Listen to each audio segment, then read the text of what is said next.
Bonsoir à tous. C'est un réel plaisir de vous accueillir ce soir pour cette nouvelle conférence consacrée à l'intelligence artificielle. Je représente la chaire numérique et citoyenneté de l'ICP et en tant qu'université en sciences humaines et sociales, nous sommes convaincus que les questions inédites que cette nouvelle technologie soulève ne peuvent se résoudre à partir d'une seule discipline. C'est pourquoi nombre d'ailleurs de nos formations dans nos différentes facultés sont pluridisciplinaires. Histoire et sciences politiques, droit et philosophie, économie et sciences politiques. Et l'intelligence artificielle, en particulier, n'est pas seulement une avancée technologique, elle soulève aussi des défis qui appellent à des réflexions collectives et interdisciplinaires. C'est pourquoi Auguste Lehuger, à qui je vais laisser la parole dans un instant, est ingénieur, polytechnicien et assure un cours sur le machine learning dans le master droit de l'intelligence artificielle de la FACED, pour le plus grand plaisir de nos étudiants. Et donc aujourd'hui, dans le cadre de cette chaire numérique et citoyenneté, nous avons invité des ingénieurs, donc Auguste Lehuger et Zako Sapet-Triomphe, afin d'enrichir notre réflexion avec leurs perspectives techniques, mais aussi et surtout en leur laissant la parole sur leurs propres préoccupations à propos des enjeux anthropologiques, philosophiques, sociétaux et politiques de l'intelligence artificielle. Et nous aurons l'immense privilège de les faire dialoguer avec des experts aux horizons variés, donc 2 chercheuses en sciences humaines et sociales et un directeur d'un laboratoire d'intelligence artificielle, avec un objectif commun, croiser nos savoirs pour mieux comprendre et appréhender les défis de l'intelligence artificielle. Donc nous espérons que cette soirée, l'IA, l'émergence d'alternatives, sera un véritable laboratoire d'idées propice à l'émergence de solutions innovantes et responsables. Merci à tous d'être présents pour participer à ce dialogue et bonne conférence.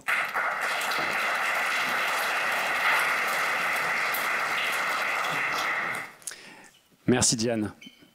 Bonsoir à tous. Nous sommes heureux de vous accueillir aussi nombreux ce soir pour réfléchir aux dynamiques de développement actuelles de l'intelligence artificielle. Je m'appelle Auguste et avec Zako, nous portons ce soir la voix du collectif X Alternative. Ce soir marque la première collaboration entre l'Institut catholique de Paris, qui nous accueille ce soir, et l'association X Alternative, réunissant des alumni de l'école polytechnique.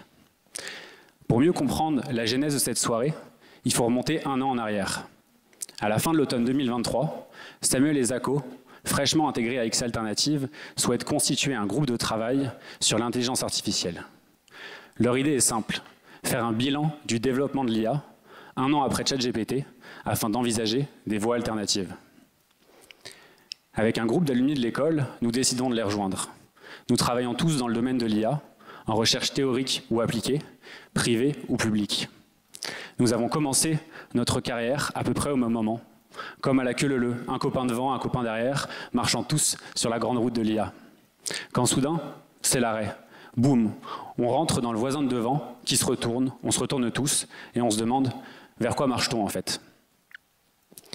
Réunis autour de notre intérêt pour l'intelligence artificielle et animés par un questionnement sur la direction collective que peut prendre cette science, nous constations notre incapacité à trouver les bonnes prises pour faire avancer notre questionnement. En effet, en tant qu'ingénieur, notre rôle semble parfois davantage de modéliser et d'optimiser que d'interroger pourquoi on fait cette optimisation. Nos réflexions ont eu une résonance avec le projet de Zako et Samuel au sein d'X Alternative. Nous aussi, comme eux, on s'était arrêté un instant de marché. La vocation de l'association est d'orienter l'attention des polytechniciens vers l'intérêt général. Aujourd'hui, l'association ouvre des espaces de réflexion et en mobilisant les connaissances de terrain d'anciens élèves, imagine de nouvelles voies. Par exemple, une note sur l'industrie a été l'objet d'un colloque en octobre dernier à l'Assemblée nationale, à quelques rues ici. C'est dans ce sillon que notre groupe de travail a étudié le développement de l'IA, de ses mythes fondateurs à la réalité actuelle. Cette démarche a nécessité un élargissement de nos compétences purement techniques, en y intégrant des dimensions historiques en intégrant des dimensions historiques, épistémologiques et politiques, afin d'en saisir pleinement les enjeux. Nous avons été rejoints par Victor, doctorant en philosophie des techniques, qui a pu apporter sa perspective à nos échanges. Après un an de travail, nous venons de publier la note intitulée « IA pour l'émergence d'alternatives ». Dans ce travail, nous mettons à contribution nos expériences personnelles et nos recherches récentes pour faire émerger 8 propositions pour refonder une politique scientifique, industrielle et sociale de l'IA. Pour accompagner la sortie de la note, nous avons publié un article dans Le Monde diplomatique de novembre. Cet article tente de démontrer les intrications entre politique et technique qui se jouent au sein de la construction d'une IA. Comme une invitation à ouvrir cette boîte noire où se logent ces tensions technopolitiques. Nous avons aussi voulu dénaturaliser le rapport à l'intelligence, en la présentant comme une construction humaine, animée par une conception particulière du monde.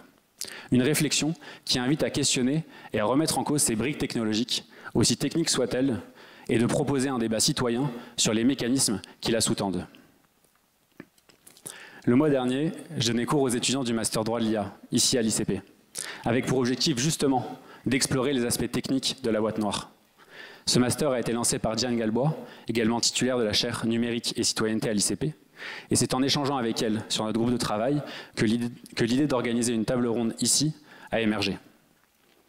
Pour cette table ronde, nous avons souhaité avec Zako un panel divers de professionnels expérimentés, avec plus de recul pour discuter de la note et dépasser notre point de vue de jeunes ingénieurs. Anna Lombert, nous ayant aidés pendant la conception de la note, a été la première à rejoindre ce panel. Elle est enseignante-chercheuse en philosophie à l'Université Paris 8 et membre du Conseil national du numérique. Elle a d'ailleurs déjà été invitée par la chaire numérique et citoyenneté l'année dernière. Ses recherches portent sur les enjeux anthropologiques des transformations technologiques modernes. Elle nous invite, entre autres, à démystifier notre rapport à l'intelligence artificielle et à revenir à une définition plus pragmatique d'automate computationnel. Patrick Pérez et Pauline Gourlet nous ont ensuite rejoints. Patrick est directeur général de QTI, un laboratoire de recherche en IA à but non lucratif, défendant une approche de recherche ouverte sur les modèles fondationnels. Fort d'une expérience approfondie dans la recherche publique et au sein de grands groupes industriels, il a été chercheur chez Microsoft, l'INRIA et Technicolor, avant de devenir directeur scientifique du laboratoire d'IA de Valeo. Il occupe aujourd'hui une position à la fois de dirigeant et de chercheur, une combinaison relativement rare qui lui donne une voix particulièrement intéressante dans le domaine de l'IA en France. Il sera de retour le 23 janvier à l'ICP pour parler de la place de la France dans la course de l'IA. Pauline Gourlet est chercheuse au Media Lab de Sciences Po. Ses travaux se situent à l'intersection de la recherche en design et de l'étude des sciences et des technologies. Elle s'intéresse au développement situé des technologies numériques, et plus particulièrement à leurs effets sur l'action collective et les processus décisionnels. Pauline a participé au projet Shaping AI, un grand projet de connaissances sur l'IA, entrepris par 4 pays entre 2021 et 2024. Elle a dirigé le groupe de travail sur l'engagement, qui s'intéresse à la manière dont les objets de l'IA reconfigurent les interactions humaines, réfléchissant ainsi à l'IA non seulement comme une innovation technologique, mais aussi comme une série d'expériences sociales concrètes. Enfin, ce panel est complété par notre modérateur Xavier Delaporte, journaliste, producteur de radio et essayiste. Il s'est spécialisé dans les questions de société numérique depuis plus de 15 ans. Entre 2009 et 2015, il est producteur puis auteur de l'émission Place de la Toile, diffusée sur France Culture. Aujourd'hui, journaliste au Nouvel Obs et à France Inter, il est notamment l'auteur du génial podcast Le Code a changé depuis 2020. Dans son podcast, Xavier interroge l'ensemble de la transformation numérique en cours, dont l'IA est un acteur majeur. Ni techno-fanatique, ni techno-anxieux, il porte un regard à juste distance pour permettre d'appréhender les enjeux de cette transformation. Un grand merci à Anne, Patrick, Pauline et Xavier d'avoir accepté notre invitation. Nous sommes vraiment ravis de les avoir parmi nous ce soir. Nous voulions organiser une soirée pour vous présenter la note et nos 8 propositions pour refonder une politique de l'IA, pour susciter une discussion croisée entre universitaires, chefs d'entreprise et journalistes, afin de faire émerger du débat des lignes de construction alternatives. Mais aussi de donner l'occasion à des étudiants et des chercheurs en IA comme nous de porter un regard réflexif, un regard critique, au-delà du rôle outil-ingénieur. De se demander comment renouveler les prises politiques sur le développement scientifique et technique de l'IA. Finalement, de se demander pourquoi on construit l'IA de demain. Sans plus attendre, je laisse la parole à Zako pour vous présenter la note.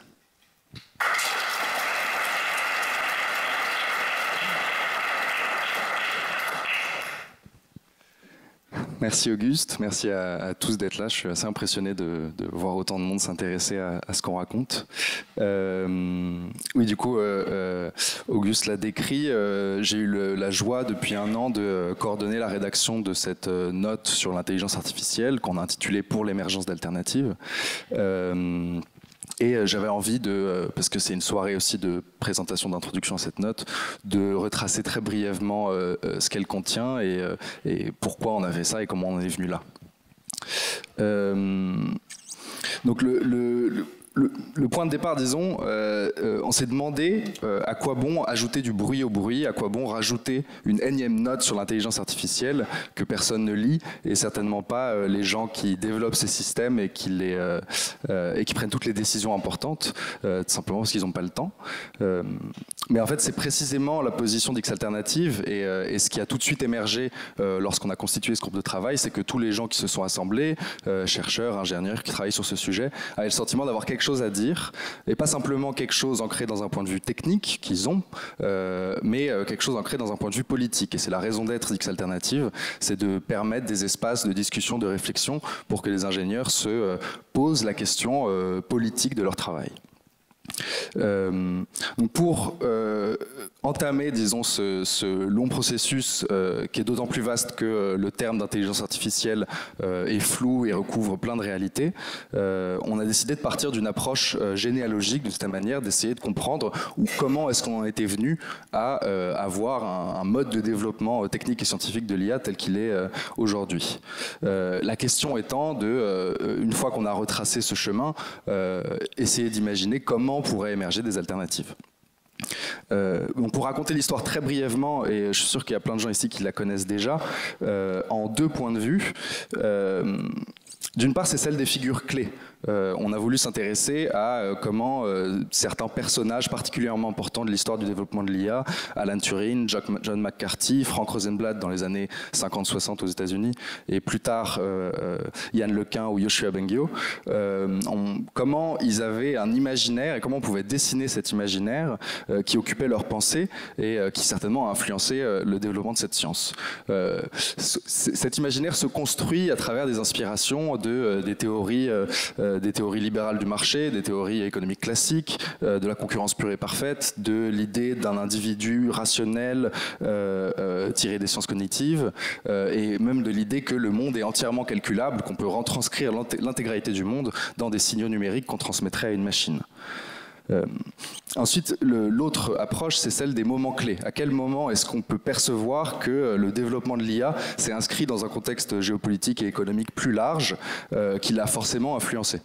C'est la guerre froide, c'est ensuite l'effondrement du bloc soviétique, c'est l'explosion de la bulle Internet, particulièrement important parce qu'elle a obligé certains acteurs à développer un mode de rentabilité qui s'appuyait sur l'extraction de données personnelles. Et le développement de l'IA est sans aucun doute intimement lié à tout cela. En retraçant ce fil, ça nous a permis de nous interroger sur ce qu'on voit comme des points de tension, des points d'inflexion, des endroits un peu clés où on pourrait concentrer notre attention pour se dire c'est peut-être là qu'il s'agit d'agir pour imaginer comment ça aurait pu être autrement, voire, si on est vraiment optimiste, imaginer comment réorienter ce projet dans une autre perspective. Alors je vous inviterai à consulter la note pour en prendre plus ample connaissance, mais je me permettrai d'évoquer juste un point qui est particulièrement cher à Auguste, et parce qu'il y a des ingénieurs dans la salle, je pense. L'idée des fonctions objectifs. Pour concevoir un système d'IA, il y a un moment ou un autre, il faut leur donner un objectif. C'est des machines qui sont convergentes, qui sont téléologiques, elles orientent leur comportement dans un cadre qu'elles ne peuvent pas vraiment remettre en question, qu'elles ne peuvent pas changer. Ce cadre-là, c'est celui que l'ingénieur décide. L'ingénieur décide de l'objectif et c'est souvent une question qui est vue comme, de cette manière, qui est un peu négligée parce que c'est la première question à aborder. Et donc on a cette position, on pense qu'il faut renouveler et étendre le débat sur la question des fonctions objectifs. On voit aujourd'hui, et je ne reviendrai pas là-dessus, je suis sûr que tout le monde a ça en tête, certains impacts négatifs de l'intelligence artificielle, qui soient humains, sociaux, économiques, environnementaux, qui pourrait nous amener, et c'est pas ce qu'on fait, à envisager l'abandon total de ce champ de recherche. D'une part, on se retrouverait tous au chômage, mais d'autre part, on a la conviction, et c'est la raison pour laquelle on travaille dans ce champ finalement, que c'est un projet scientifique qui est fascinant et qui est porteur de potentialités. Lesquelles, c'est précisément la question. Politiser l'IA signifie construire des prises par lesquelles faire exister, d'une part, et d'autre part, rendre efficient un discours pluraliste et ouvert sur le projet politique dans lequel on souhaite inscrire ces développements. Pour construire ces prises, on a proposé plusieurs angles d'approche qui sont relativement vastes et qui constituent 8 propositions. D'une part, et c'est essentiel, définir collectivement le projet politique qui doit orienter le développement de l'IA. Je reviendrai là-dessus. D'autre part, prendre des mesures d'alignement et de restructuration de la recherche publique en particulier, de la recherche privée également. C'est un champ technique qui est particulièrement proche de son développement scientifique fondamental. Décliner des mesures d'alignement sur l'ensemble de la chaîne industrielle qui en fait concerne beaucoup plus que les chercheurs en IA, puisque ça s'inscrit plus généralement dans l'économie numérique. Aligner les financements publics, puisque c'est le principal moyen qu'a l'État d'intervenir sur ces questions. Poursuivre un mouvement de régulation qui, à notre sens, favorise une approche européenne de la question. Regagner un terrain médiatique en donnant à voir des alternatives, et c'est précisément ce qu'on essaye de faire là. Investir et promouvoir une conception démocratique de l'IA, qui ne peut pas être résolue simplement en disant qu'on va faire une IA démocratique, mais qui en fait pose vraiment la question de ce que c'est que politiser un système technique comme l'IA. Et enfin, normaliser des pratiques industrielles pour minimiser notamment des risques de cybersécurité ou d'impact néfaste. Et on pense en particulier à l'idée d'un principe de non-conformité, comme c'est le cas dans l'industrie pharmaceutique par exemple. Donc c'est des pistes bien larges et bien floues, on en a bien conscience, qui supposent d'interroger tout un tas d'acteurs autres que des ingénieurs pour savoir comment les déployer. En particulier, dans les points que j'ai évoqués là, les questions de savoir comment définir collectivement le projet politique qui encadre l'IA et ce que ça signifie réellement d'adopter une conception démocratique de l'IA échappent en grande partie à nos compétences. Par définition, il faut ouvrir le débat pour ce faire. Et donc c'est le but de cette table ronde.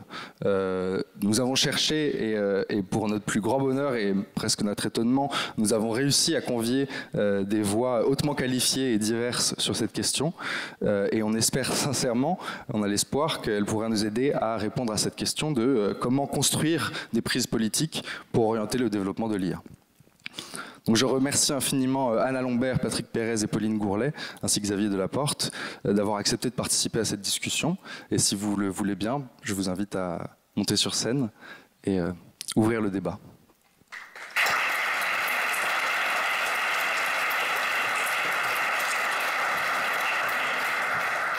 Tout n'a pas été discuté, arrangé par avance, on ne se connaît pas.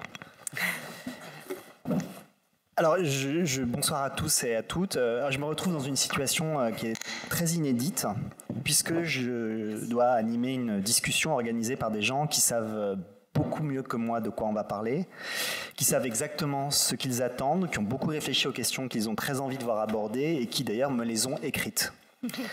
Je ne serai donc qu'un porte-voix. Mais ça me va très bien, et pas seulement par paresse.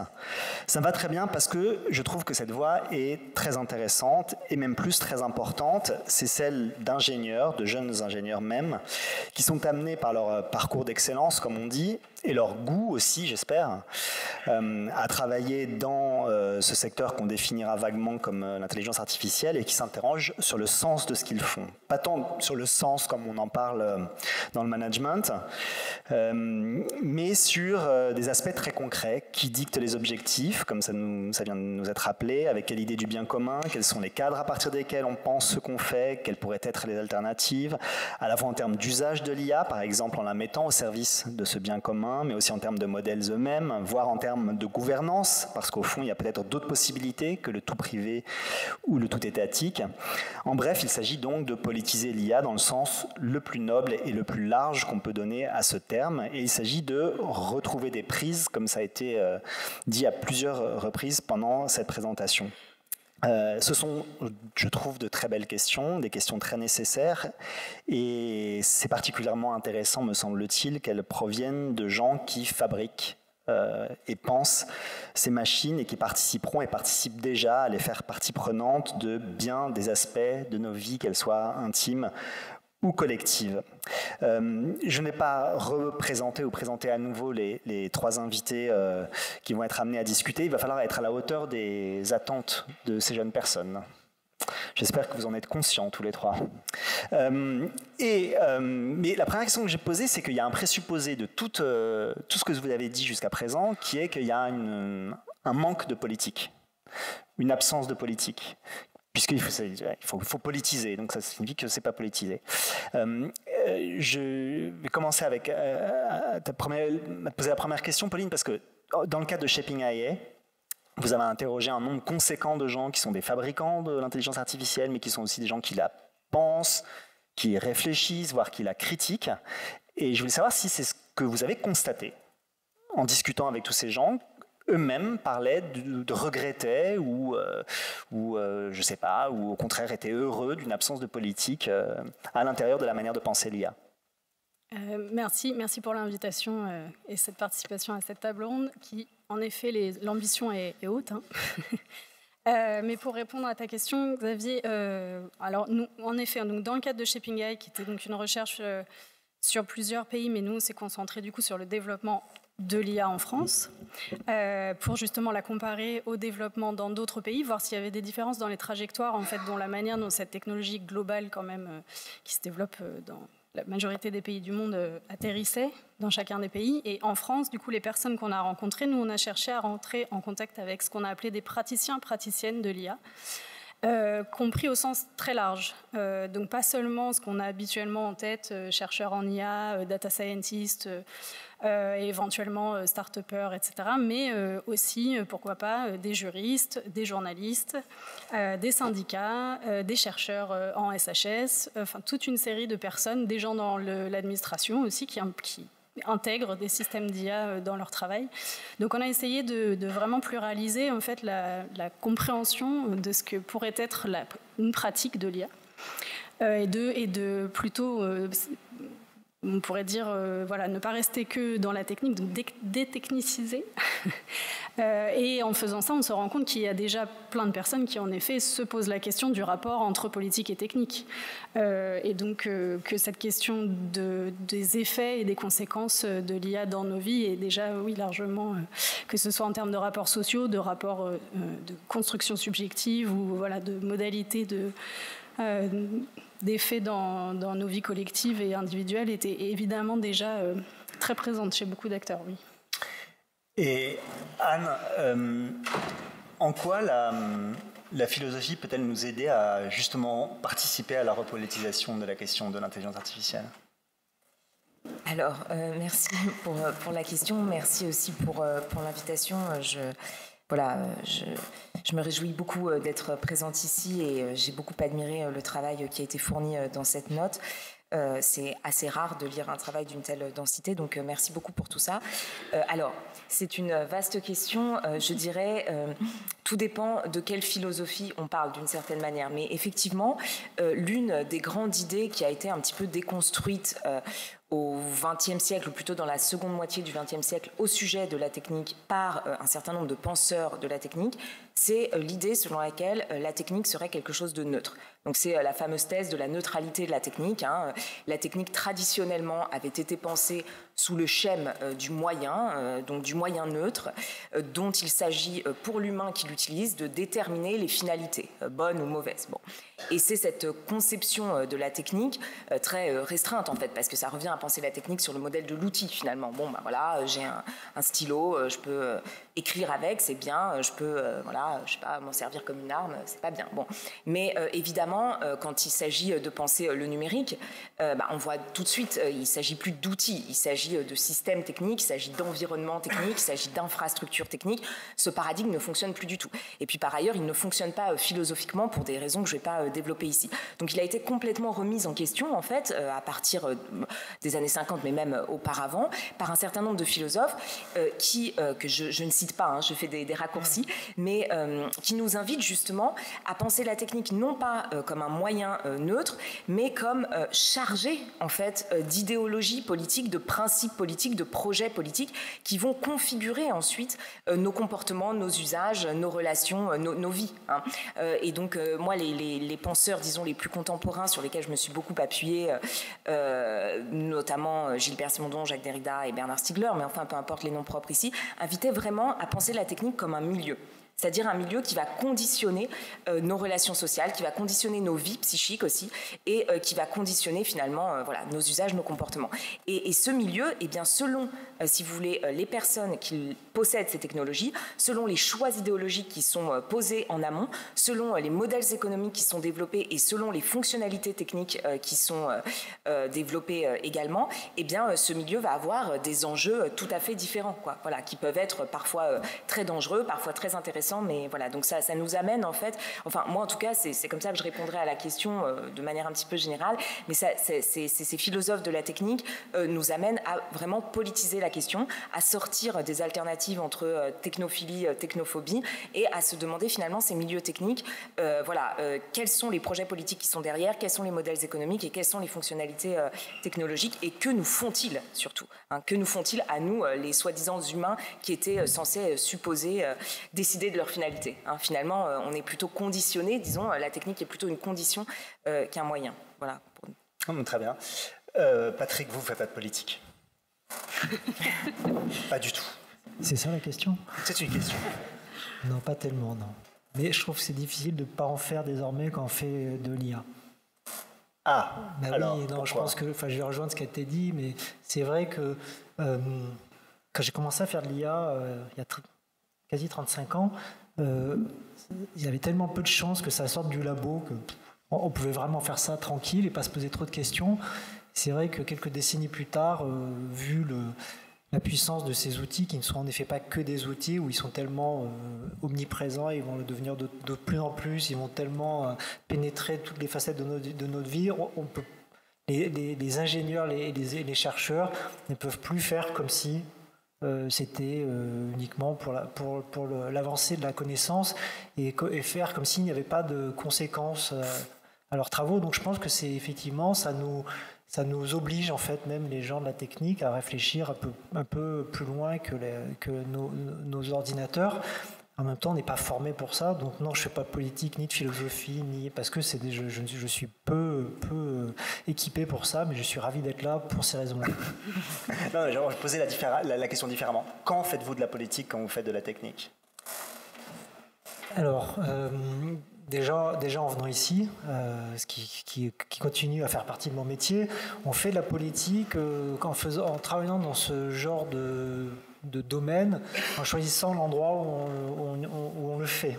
Je pense que faire de la recherche dans un laboratoire public ou dans un grand laboratoire de la tech américaine, c'est pas tout à fait la même chose, même si c'est tout à fait OK de passer l'un à l'autre, comme je crois que c'est OK. En tout cas, je l'ai fait. Et plein d'autres gens l'ont fait. Ce que je veux dire, l'idée, c'est pas nécessairement de stigmatiser, mais c'est pas anodin, en lien aussi à ce que j'ai dit précédemment. L'endroit d'où on fait ces recherches-là sont importants. Quand on fait de la recherche en IA dans un grand laboratoire de la tech, quel que soit le pays, le modèle économique de l'employeur, il est important. Si le business model, c'est le ciblage publicitaire, c'est pas anodin sur le projet de l'entreprise qui finance ses recherches. Juste, je me posais une question, j'avais un truc en tête en vous posant cette question, c'est que en regardant les discours qui avaient été prononcés au moment de la naissance de QTI, il y avait une phrase, ça m'intéresse de savoir ce que vous en pensez, mais les uns et les autres, les unes et les autres, une phrase de Xavier Niel, qui est un des 3 financeurs de QTI, grand respect à lui, c'est aussi l'actionnaire principal du journal dans lequel je travaille. Il disait, j'aimerais bien, et j'ai croisé dans l'ascenseur tout à l'heure d'ailleurs, c'est marrant, ça prend pas de ma vie, j'aimerais bien qu'un jour on parle de l'impérialisme français dans l'IA. Alors, c'est pas pour commenter la question France, on en reviendra à cette question-là, mais je me dis, c'est marrant parce que là, pour le coup, c'est en fait, immédiatement, il y a de la politique, quoi. Parce qu'il y a des questions de souveraineté et de jeu politique très très fortes s'agissant de l'IA désormais.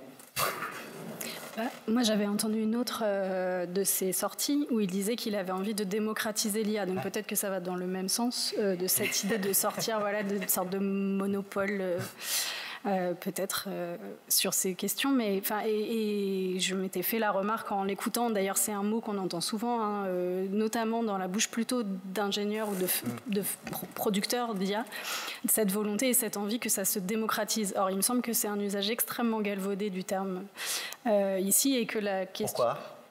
Parce qu'il s'agit pas, à aucun moment il s'agit de donner une voix et sur la question de est-ce que c'est un choix technique qu'on validerait collectivement.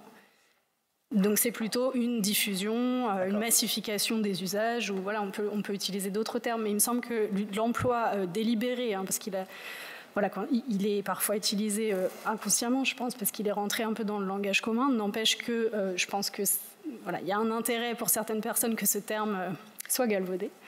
Et sert une pseudo-promesse qu'on aurait notre mot à dire en fait dans l'usage des technologies, notamment par rapport à ce que tu disais. Il y a un peu deux écoles de pensée sur la technique. Soit il y a un déterminisme de technologie hyper fort, qui fait que de toute façon il y a un projet politique inscrit et contre lequel on ne pourra pas aller, versus justement le discours de la neutralité dont tu parlais. Et il me semble, je crois qu'on travaille tous les trois un peu à essayer de trouver une sorte de juste milieu entre ces deux postures. Voilà. Comment vous l'entendez, Anne, ce terme de démocratiser l'IA, vous ? Alors, oui, effectivement, je suis assez d'accord avec ce qui vient d'être dit. Je dirais, enfin moi, c'est une distinction sur laquelle j'ai beaucoup insisté, la distinction entre démocratisation et massification au moment où ChatGPT s'est déployé à grande échelle. Parce que, pourquoi ? Tout simplement parce que, si vous voulez, c'est pas parce qu'on utilise tous une technologie qu'elle est démocratique, cette technologie. Ou alors, je veux dire, c'est un usage vraiment très restreint du terme. Moi, ce qu'on essayait de soutenir, et notamment dans les rapports auxquels j'ai participé au sein du Conseil national du numérique, c'était qu'une véritable démocratisation suppose la mise en capacité des citoyens de comprendre, d'une part, dans un premier temps, les dispositifs qu'ils utilisent, et puis dans un second temps, puisque la compréhension est préalable d'une certaine manière à un choix qu'on pourrait considérer comme éclairé, disons, dans un second temps, de pouvoir effectivement être consulté sur la nécessité ou pas d'un projet technologique ou industriel. Ce qui n'est pas du tout le cas aujourd'hui, et ce qui n'était pas du tout le cas en particulier dans l'exemple de ChatGPT, qui a été effectivement utilisé massivement, mais qui est une technologie qui s'est socialisée à travers des discours marketing, promotionnels, des usages très consuméristes, bien souvent absolument ignorants, mais c'est pas du tout de notre faute à nous, pauvres citoyens, d'une certaine manière. Mais par exemple, bien des personnes ignorent encore les enjeux d'un point de vue écologique, les coûts énergétiques, mais aussi la question des biais, dont on viendra peut-être sur ce sujet tout à l'heure, qui a fait l'objet d'un des 2 articles publiés justement par les auteurs de cette note. Donc le fait que, évidemment, dans ces systèmes-là, il y a des propriétaires de ces systèmes, les concepteurs de ces systèmes, qui ont fait un certain nombre de choix, des choix idéologiques. Nous n'avons jamais été consultés sur ces choix. Donc, dans cette mesure, quand vous utilisez ChatGPT conçu par OpenAI et Sam Altman, vous n'obtenez pas les mêmes résultats que quand vous consultez Grok, qui est l'intelligence artificielle, le modèle de langage de xAI qui appartient à Elon Musk. Donc il y a des biais idéologiques qui sont à l'œuvre et ils ne sont pas transparents et nous n'avons pas été consultés. Mais est-ce que c'est plus valable pour l'IA que pour tout choix technique dans la société française depuis très longtemps ? Je ne suis pas sûr que le nucléaire ait été tellement discuté, par exemple. Est-ce que c'est plus le cas pour l'IA, ou est-ce que c'est plus important pour l'IA parce que c'est autre chose qu'une politique industrielle comme le nucléaire, et peut-être parce que ça va s'insérer plus intimement dans nos vies, je ne sais pas, mais enfin il me semble que c'est une vieille question, cette question de la politisation d'une politique industrielle et scientifique. Pourquoi non, je vous pose la question à vous. Oui, effectivement, vous avez tout à fait raison. En fait, moi, sur ces questions, je crois qu'il y a à la fois une grande continuité et puis un certain nombre d'effets de rupture également. C'est-à-dire que vous avez tout à fait raison, la question de la politique industrielle et de la consultation, j'aime pas bien ce terme, mais citoyenne, disons, sur ces sujets, est une question qui vaut pour toute technologie, hein, c'est-à-dire est-ce que celle-ci fait l'objet d'un choix, d'un débat public avant d'être déployée, c'est une première chose, mais disons que ces technologies-là deviennent très vite nos milieux quotidiens. Et comme je le disais à l'instant, sont lourdes d'effets sur nos manières de penser, nos manières de voir le monde. Et tout cela se produit de manière complètement invisibilisée, parce que, si vous voulez, ce sont des objets qui sont très faciles, ou des services plutôt, des produits ou des services, je reprends la distinction qui est très bien faite dans la note également, des produits ou des services qui sont très faciles à utiliser, très simple d'utilisation, mais très hermétique, dont on ne comprend pas en fait comment ils fonctionnent. Et donc il y a des risques de manipulation tout à fait spécifiques à ces technologies qui sont des supports de symboles, de savoir, de mémoire, et donc qui conditionnent aussi nos esprits. Voilà, c'est comme ça. Pauline, après je posais la question à Patrick. Moi je trouve que tu as raison, et qu'en fait le fait même que justement il y ait une prétention à la rupture, je pense que ça c'est un discours qui est largement au service justement de la révolution de l'IA, enfin de toute la rhétorique qui va autour de la promesse de cette technologie. Donc moi je serais plutôt justement pour revisibiliser. Je pense que c'est important de revisibiliser justement toutes les similarités qu'il y a en effet avec des histoires sociotechniques passées, justement pour pas reprendre à zéro tout ce qui a déjà été pensé et construit, notamment dans les combats contre parfois des technologies où on aurait eu envie d'avoir plus de prise justement, et de se réappuyer sur ce qui a déjà été fait et de reprendre l'histoire à partir de là. Enfin, on pense, je sais pas.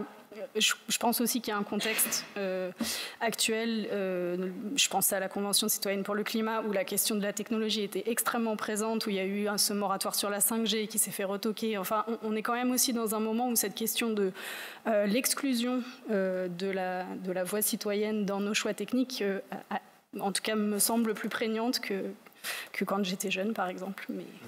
Et Patrick, comment vous la posez, vous, la question de la démocratisation ? Alors, en lien avec cette question, juste une chose sur le verbe démocratiser. Okay. Il se trouve qu'on l'utilise nous-mêmes dans notre slogan, mais je pense qu'il y a une troisième signification pour les tenants de l'IA ouverte et plus généralement du logiciel libre. Ça peut être démocratiser au sens de mettre la technologie entre les mains de tous les développeurs et les entrepreneurs, par opposition à des choses qui soient vraiment derrière des portes closes, propriétaires et détenues par un petit nombre d'acteurs privés. Mais j'entends que le mot, effectivement, a tellement de sens qu'il peut être... Il peut être galvaudé. Donc, et ça, par exemple, ça se matérialise comment dans votre travail ? C'est la science ouverte, c'est ça ? La science ouverte, c'est-à-dire les résultats des projets sont la connaissance, les artefacts, c'est-à-dire les modèles et les codes qui permettent d'utiliser ces modèles, voire les transformer, sont mis à disposition de tout le monde. Évidemment, ça ne s'adresse pas au plus grand public parce que c'est très technique, mais ça veut dire que des chercheurs, et en partie, entre autres, des chercheurs dans des laboratoires publics ou privés, mais disons publics en particulier, peuvent repartir de ces recherches, d'autant plus que dans certains cas, ils n'ont pas les moyens de les concevoir de zéro. Donc, je voulais préciser ça. Après, sur l'aspect... pourquoi ça devient plus prégnant avec l'IA que dans d'autres évolutions technologiques de politiser ou de mettre ce débat sur la place publique. Je pense que il y a plein de raisons, on va y venir sans doute, écologiques, etc. On a déjà un peu parlé du fait que ces technologies sont amenées vraiment à pénétrer très très fort notre vie privée et professionnelle.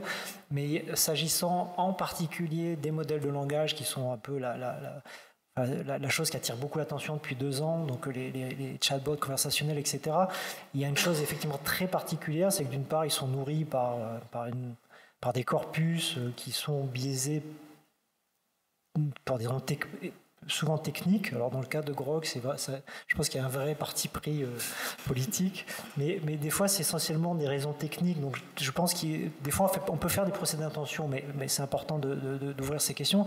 Mais par ailleurs, ces outils vraisemblablement seront amenés à être notre interface, ou pour la plupart des gens, notre accès au savoir, on l'espère, à la connaissance et à l'information. Donc c'est pas du tout anodin comme rôle pour une technologie. Donc là, je pense que ça met cette technologie dans une situation très particulière dans le débat politique. Mais pour rester sur la technique quand même, ça voudrait dire, si j'essaye de traduire très vulgairement ce que vous venez de dire, est-ce que ça voudrait dire, par exemple, que on sait que les LLM sont appuyés sur les transformers qui sont un produit de Google. C'est quand même pas dingue de savoir ça. C'est pas mal. et en plus, c'est très bien raconté dans la note que j'ai lue cet après-midi. Donc ça veut dire, par exemple, qu'il y aurait un enjeu démocratique à créer l'équivalent non Google-esque des transformers. Enfin, c'est vulgaire ce que je dis, mais... Oui, alors il se trouve que dans le cas des transformers, donc un type de réseau de neurones qui sous-tend les fameux modèles de langage, ça a été inventé par une équipe de recherche à Google, à l'époque où la recherche était plus ouverte et donc ça a été publié, partagé. Mais cette recherche elle-même est arrivée sur les fonds baptismaux de toute la recherche mondiale, publique en particulier. Donc c'est pas sorti de nulle part. Donc ils ont aussi beaucoup profité et redonné à la recherche ouverte. Que la prochaine révolution technologique en IA puisse se faire juste dans des labos complètement fermés, effectivement, pour moi, est un problème. Ça, c'est possible. Ah oui, c'est plus que possible. Je pense que Google, si tu as à refaire, il ferait peut-être différemment dans la façon de partager avec tout le monde. Je pense que quand il est arrivé il y a 2 ans ChatGPT, ils sont un peu dit peut-être que le transformer, on aurait peut-être dû le garder un peu plus pour nous. Alors, cette question de la particularité de l'IA, Anne, est-ce que par exemple, des grandes questions comme le rapport de domination qu'on pourrait avoir vis-à-vis des machines, etc. Est-ce que, par exemple, l'IA pose cette question-là de manière beaucoup plus puissante, urgente et peut-être intime aussi que ne l'ont posé d'autres technologies? Pour poursuivre ce que disait Patrick sur le fait de cette particularité quand même de cette technologie qu'est l'intelligence artificielle. Oui, alors... Disons, moi j'essaie de ne pas tellement poser les questions en termes de humain-machine pour éviter justement ces alternatives un peu, disons, déterminisme, neutralité. J'essaie de vraiment regarder un peu au cas par cas, c'est-à-dire il y a plusieurs couches et effectivement la couche dont on vient de parler ici, c'est la couche des modèles, on pourrait dire technoscientifiques d'une certaine manière. Je ne sais pas si c'est un terme tout à fait approprié, mais enfin voilà, moi je l'utilise parce que je ne sais pas très bien comment décrire ces objets. Et cette couche-là, effectivement, elle pose un certain nombre de questions, et ces questions de transparence qui sont fondamentales parce que, est-ce qu'on va pouvoir avancer dans la recherche collectivement, ou bien est-ce qu'on privatise la recherche, etc. Et ça, ce sont un certain nombre. Enfin voilà, ça c'est on va dire une série d'enjeux fondamentaux, à mon avis. Après, il y a une autre série d'enjeux qui est vraiment la question des usages, si je puis dire, ou des comportements que nous allons avoir avec ces dispositifs-là. Et là, vous avez toutes sortes de choses qui sont possibles, parce que aujourd'hui, si vous voulez, le problème, selon moi en tout cas, c'est que ces machines-là, qui sont faites des systèmes algorithmiques, fondés sur des calculs probabilistes, sur des quantités massives de données, fonctionnent toujours en vue je dirais, automatiser les comportements, si vous voulez. Ce qui est les usages les plus massifs, ce sont des usages qui renforcent les moyennes, qui renforcent les probabilités, où finalement on va traiter des quantités massives de données, mais on ne va pas prendre en compte les singularités, les écarts, etc. On va créer du coup du langage un peu uniformisé, un peu standardisé, même chose pour les images, chargées de toutes sortes de biais, etc. Et là, on va atteindre, si vous voulez, des effets très intimes, oui, on peut le dire comme ça. Disons qu'on va toucher à la question de l'avenir de notre milieu symbolique commun, en fait. Vous voyez ? Et ça, pour moi, c'est un très gros enjeu actuellement avec ces machines, donc, comme le rappelait Auguste et Zako tout à l'heure. Moi je propose d'appeler ces dispositifs des automates computationnels parce qu'en fait il s'agit d'une nouvelle phase d'un processus d'automatisation qui est celui de l'automatisation du langage, de l'expression, et je pense que ce sont des enjeux tout à fait nouveaux et qu'il faut poser la question, sachant qu'avec les mêmes modèles, enfin peut-être pas les mêmes, mais disons avec les mêmes nouveautés ou les mêmes développements technoscientifiques, on peut produire des outils et des services tout à fait différents.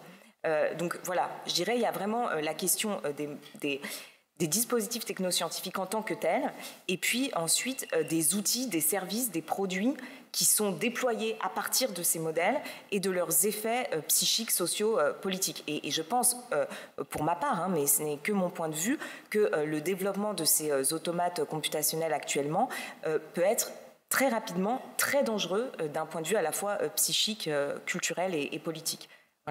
Oui. Moi, j'avais envie de te poser la question de pourquoi cette question-là. Parce que nous, dans notre enquête, ce qui est ressorti quand même, c'est vraiment le problème du cadrage des problèmes de l'IA. Ah, c'est-à-dire ? C'est-à-dire que la question du cadrage, notamment sur le rapport humain-machine, qui est quand même la grande crainte, qui est notamment beaucoup dans les médias, qui a été véhiculée par énormément de récits, notamment médiatiques, en fait, fait le jeu aussi de l'invisibilisation de tous les autres problèmes que d'autres acteurs auraient envie de mettre en avant.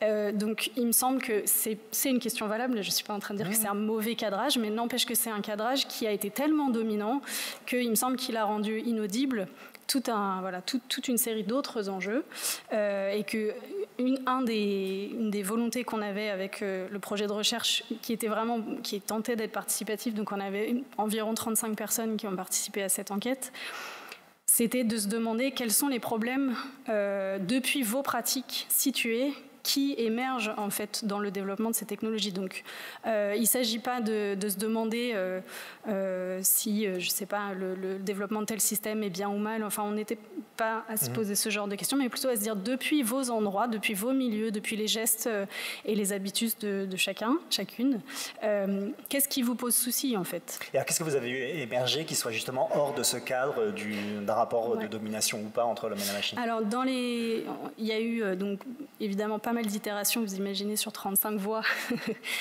d'essayer de thématiser un peu ce qui ressortait. La question du travail était quand même extrêmement prégnante, et on y reviendra peut-être sur des cas plus précis, mais évidemment est une grosse préoccupation la question du... Certains disent remplacement ou précarisation du travail. Enfin, il y a pas mal d'enjeux à l'endroit du travail. La question des récits, justement, quels sont les mythes et les mythologies qui sont véhiculés et à quoi on participe en tant que praticien, praticienne, qu'est-ce que malgré nous ou consciemment on installe comme type de récit autour de ces technologies. Et donc là, je trouve que d'ailleurs dans votre introduction, je trouve ça quand même intéressant que c'est une technologie qui s'accompagne de son histoire avec ses dates, ses balises, qu'elles soient temporelles, les personnalités associées, etc. Et on sait bien qu'a priori, ça invisibilise aussi pas mal de choses et que cette histoire-là, elle est construite, quoi. Donc c'est aussi intéressant d'essayer de la déconstruire, notamment en regardant dans la réalité concrète des praticiens, praticiennes, ça se déploie comment, en fait, ces histoires-là, ça passe par quoi, ça s'installe comment, quelles sont les irréversibilités qui, à un moment, en effet, arrivent et puis là, il n'y a plus de retour en arrière, etc. La question de la légitimité démocratique des choix techniques, on en a parlé, s'est posée. La capacité d'agir, là, ça rejoint un peu ce que tu disais. Comment est-ce que, à la fois individuellement et collectivement, on retrouve de la capacité d'agir quand ces systèmes se déploient.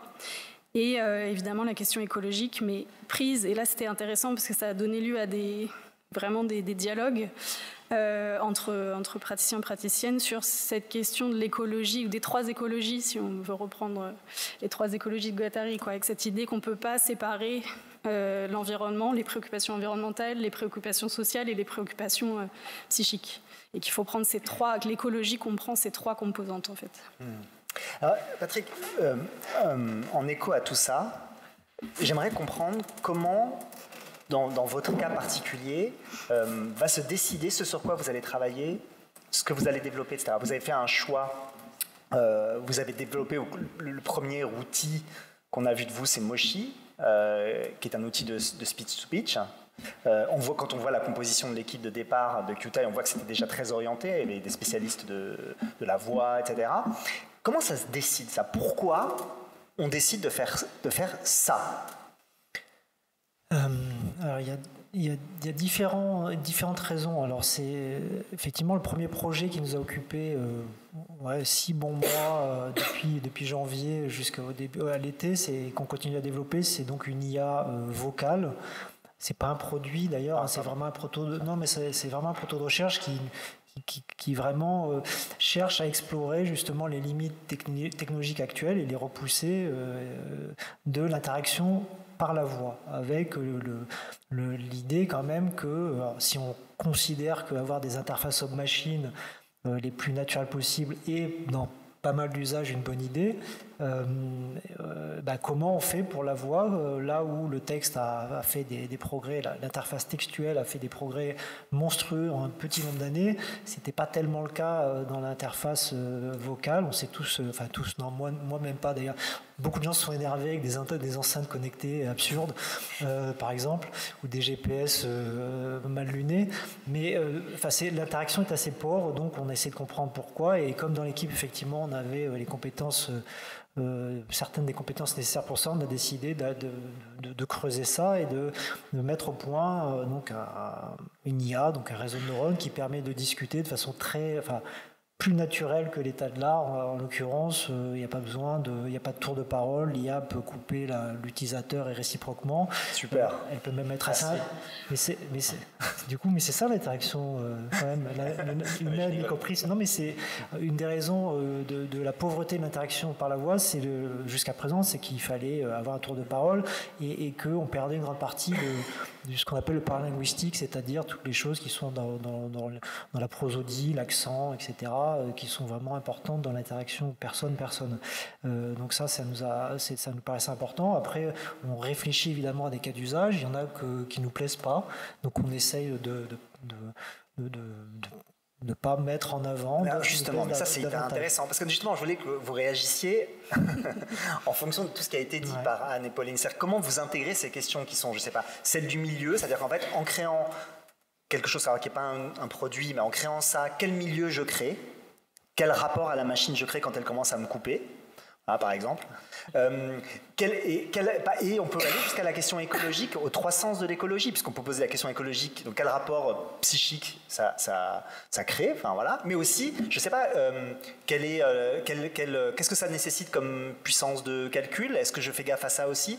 J'en sais ça, quelle dépendance écologique, voilà. Comment vous intégrez tout ça? Sur l'expérience de l'interaction de machine dans un cadre nouveau qui est celui de l'interaction vocale naturelle, effectivement c'est assez intéressant de voir ce qui se passe, et je pense que moi j'ai discuté il y a pas très longtemps aux entretiens de Royaumont et avec une chercheuse de l'INRIA qui s'appelle Justine Cassel. Elle, ce qui l'intéresse, c'est qu'est-ce que ça fait aussi quand on s'en sert comme outil pour l'enseignement avec des enfants. Donc il y a des choses que moi je trouve intéressantes, mais effectivement ça change, même pour nous chercheurs qui avons créé cette IA, quand elle a commencé vraiment, on a pu vraiment lui parler de façon naturelle, c'est assez troublant. Donc ce trouble, moi je le trouve intéressant en l'occurrence. Après, il faut être soigneux avec ce qu'on en fait.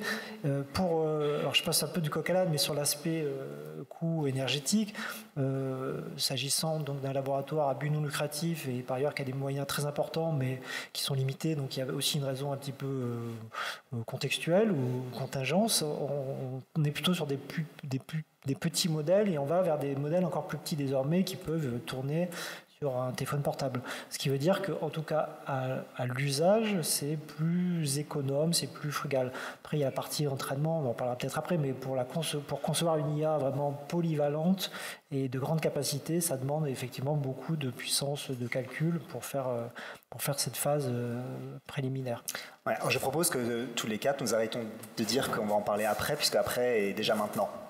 En fait, il est déjà. Mais non, mais c'est juste pour revenir sur la question que vous avez dit tout à l'heure. Quand vous dites il y a des usages, tout à coup, on se dit ça nous plaît pas beaucoup. Pareil, vous pensez à quoi? Écoutez, je pense que ceux qui ont vu le film Heure, qui est très bon et qui était assez visionnaire il y a une dizaine d'années. Ouais, c'est 2013, je crois. Comment? C'est 2013, je crois. 2013, voilà, et qui est un très beau film, moi je trouve, et que j'ai vu que récemment. On voit bien des côtés potentiellement problématiques d'IA de plus en plus humanisés en fait, et donc ce côté que ça devienne un compagnon affectif et que ça puisse remplacer d'autres relations en fait. Donc ça c'est un usage effectivement qui me paraît pas très chouette, ou pour des choses beaucoup plus pragmatiques, avoir des IA qui servent à des centres d'appel, moi ça m'excite pas tellement en fait. En fait, c'est intéressant ce que vous dites. Vous voulez, alors je ne vais pas me remettre dans un cadre de séparation machine et tout, mais c'est intéressant ce que dit Patrick de garder l'altérité. Préserver l'altérité, c'est quand même c'est étrange comme but. Enfin, pas comme but, mais je veux dire comme souci. Non? De ça vous... Moi je pense que c'est c'est bien qu'on sache qu'on parlait de machine. Et puis c'est bien de comprendre comment marche cette machine, donc c'est aussi bien de faire de la pédagogie. Ça contribue aussi au débat dont on parlait précédemment. C'est une techno, donc c'est bien que les gens aient une compréhension moins superficielle que c'est le cas à l'heure actuelle.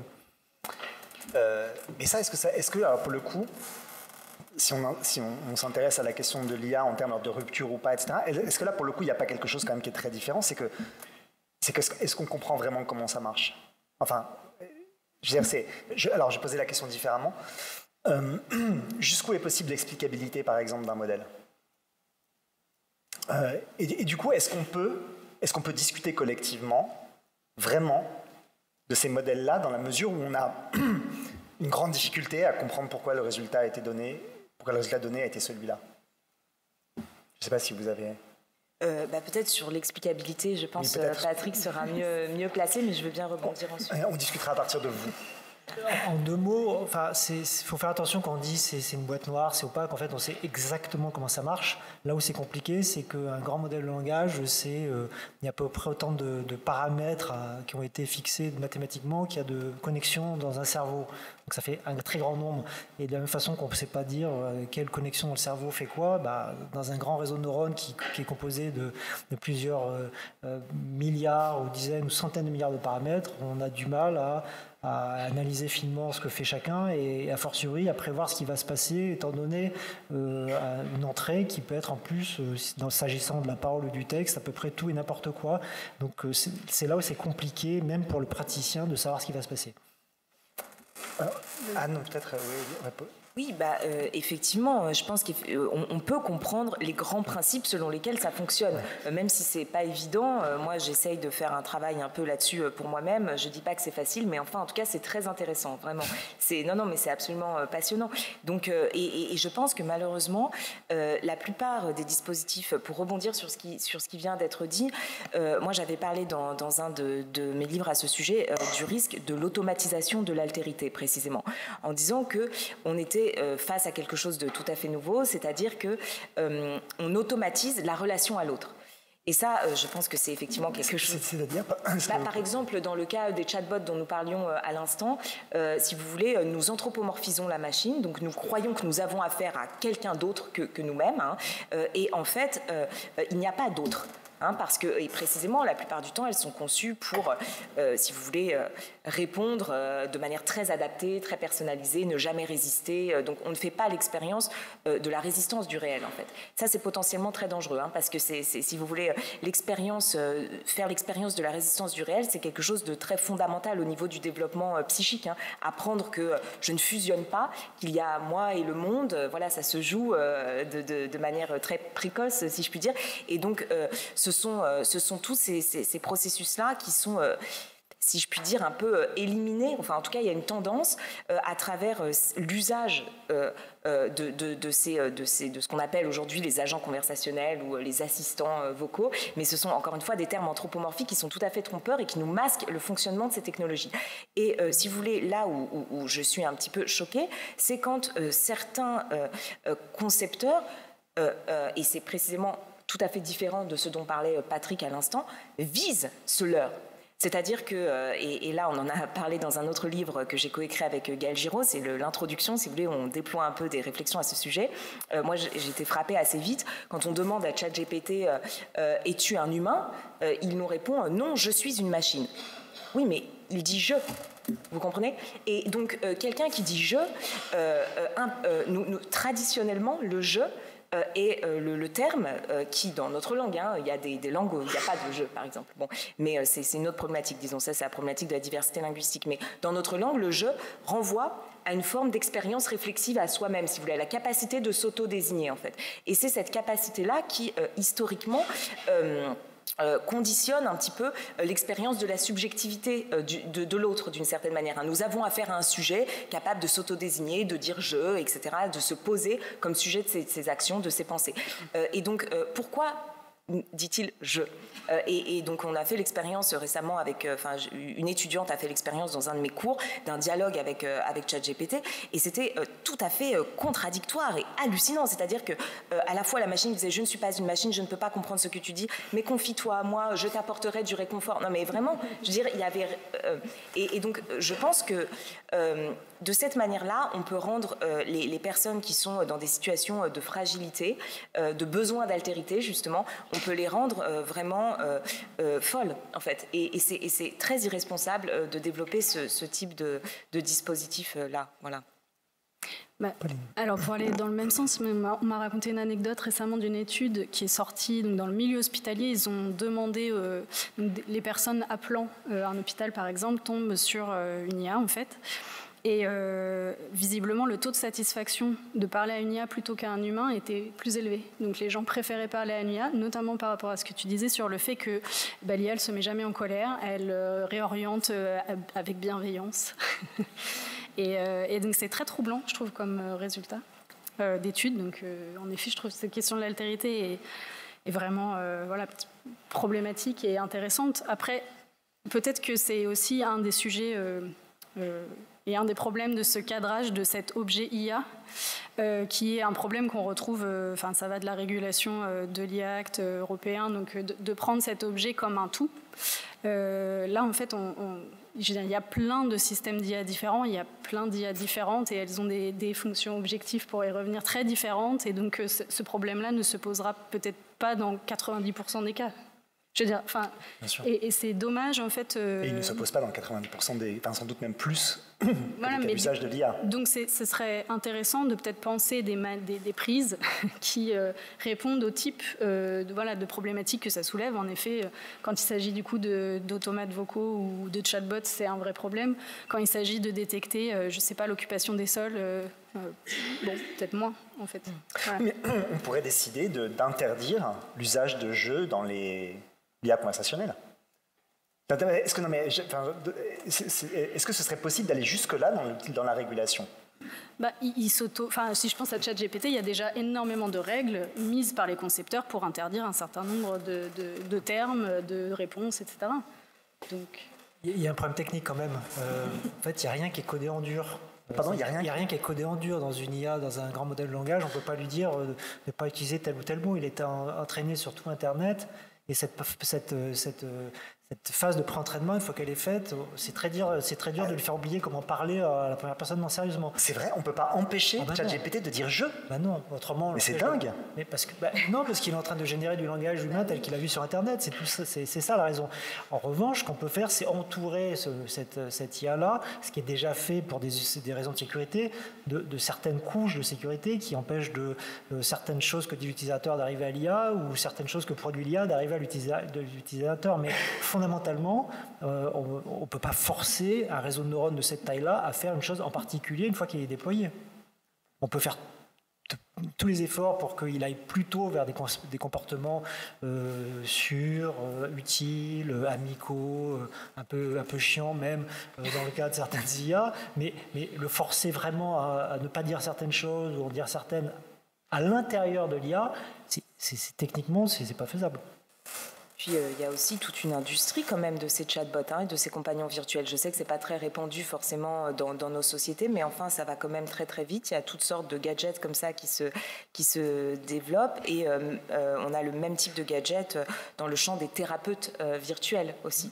Donc là encore, ça pose la question vraiment de l'automatisation de l'amitié, de la thérapie psychologique, etc. Enfin moi je le vois un peu comme ça. Enfin c'est un risque en tout cas.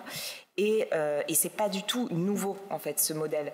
Je le dis parce que si vous voulez, on retrouve des traces de ce modèle dès les années 60 en fait. Avec déjà il y a tout l'article de Alan Turing autour du jeu de l'imitation qui est très complexe, enfin je veux dire qui est très ambivalent sur la question, donc je vais pas développer, mais en 65 il y a ce fameux dispositif ELISA, vous savez, qui est développé, qui ne fonctionne pas du tout sur la base de l'intelligence artificielle connexionniste, donc sur les gros modèles de langage que nous connaissons actuellement, mais qui simule en fait si vous voulez, les réponses d'un psychologue, d'un thérapeute. Donc dès que vous dites un mot, par exemple, mon père, ma fille, etc. La machine vous dit parle-moi de ta famille, etc. Bon, vous voyez. Donc, et tout ça, c'est basé sur certaines théories psychologiques et pas d'autres. Donc, certaines manières. Vous voyez, encore une fois, la question des biais et des idéologies, elle se pose toujours. Donc, et puis la question aussi de l'automatisation et en particulier de l'automatisation des activités qui requièrent de l'interprétation et une attention à la singularité. Et ça, je pense que c'est très important de le garder en tête. On a tout intérêt, à mon avis, à faire une place dans ces systèmes pour la singularité, pour l'interprétation, et à ne pas s'orienter vers des calculs automatisés remplaçant des activités singulières d'interprétation. Je pense qu'il y a d'autres paradigmes qui existent. Et à quelle heure on doit libérer la salle ? 21h15. Non, 21h15, ok. Bon. On peut encore poser quelques questions avant d'ouvrir la... Ce serait quoi les bons lieux et les bonnes manières de discuter de ça collectivement ? Avant même de se demander quels seraient par exemple les bons modèles de gouvernance, est-ce qu'il faudrait des communs numériques, etc. Ce qui est une autre question passionnante par ailleurs. Mais ce serait quoi les bons lieux ? Alors, tu as nommé la Convention citoyenne pour le climat. On ne peut pas dire que c'est donné des résultats de ouf. Enfin, la Convention était intéressante parce qu'on a été fait politiquement, c'était quand même... pas grand-chose. Donc, du coup, alors on sait qu'il y a eu des débats qui ont été des débats citoyens qui ont été organisés sur des questions type les nanoparticules ou etc. Ça n'a pas donné des résultats non plus qui étaient très passionnants. Et donc, du coup, quels seraient les types de dispositifs dans lesquels on pourrait parler de ça, eu égard par ailleurs à la complexité de la question. Qu'est-ce que vous imagineriez? Qu'est-ce qui serait désirable? Qu'est-ce que vous, par exemple, en tant que personne qui fabrique ça, vous seriez prêt? Avec quel type d'institution, d'organe vous serez prêt à discuter? Non, mais nous, on ne va pas vous dire Patrick, maintenant tu vas arrêter Moshi et tu vas faire ça. On ne va pas vous dire ça. J'ai fait beaucoup ça cette année aussi. Non, mais je pense que la question est difficile. Je pense qu'il y a toutes sortes de forums et de circonstances. Il y a aussi les médias eux-mêmes. Alors, il y a des très bons passeurs. Je pense que c'est important que les médias de qualité, qui sont par ailleurs peut-être un peu secoués par ce qui se passe, mais c'est une autre question, ouvrent leurs pages et leurs ondes à effectivement un discours qui est quand même qui vulgarise, qui peut démythifier certains aspects quand même de l'IA. Je pense qu'il y a certaines des peurs qui sont peut-être pas très... qui sont un peu surévaluées.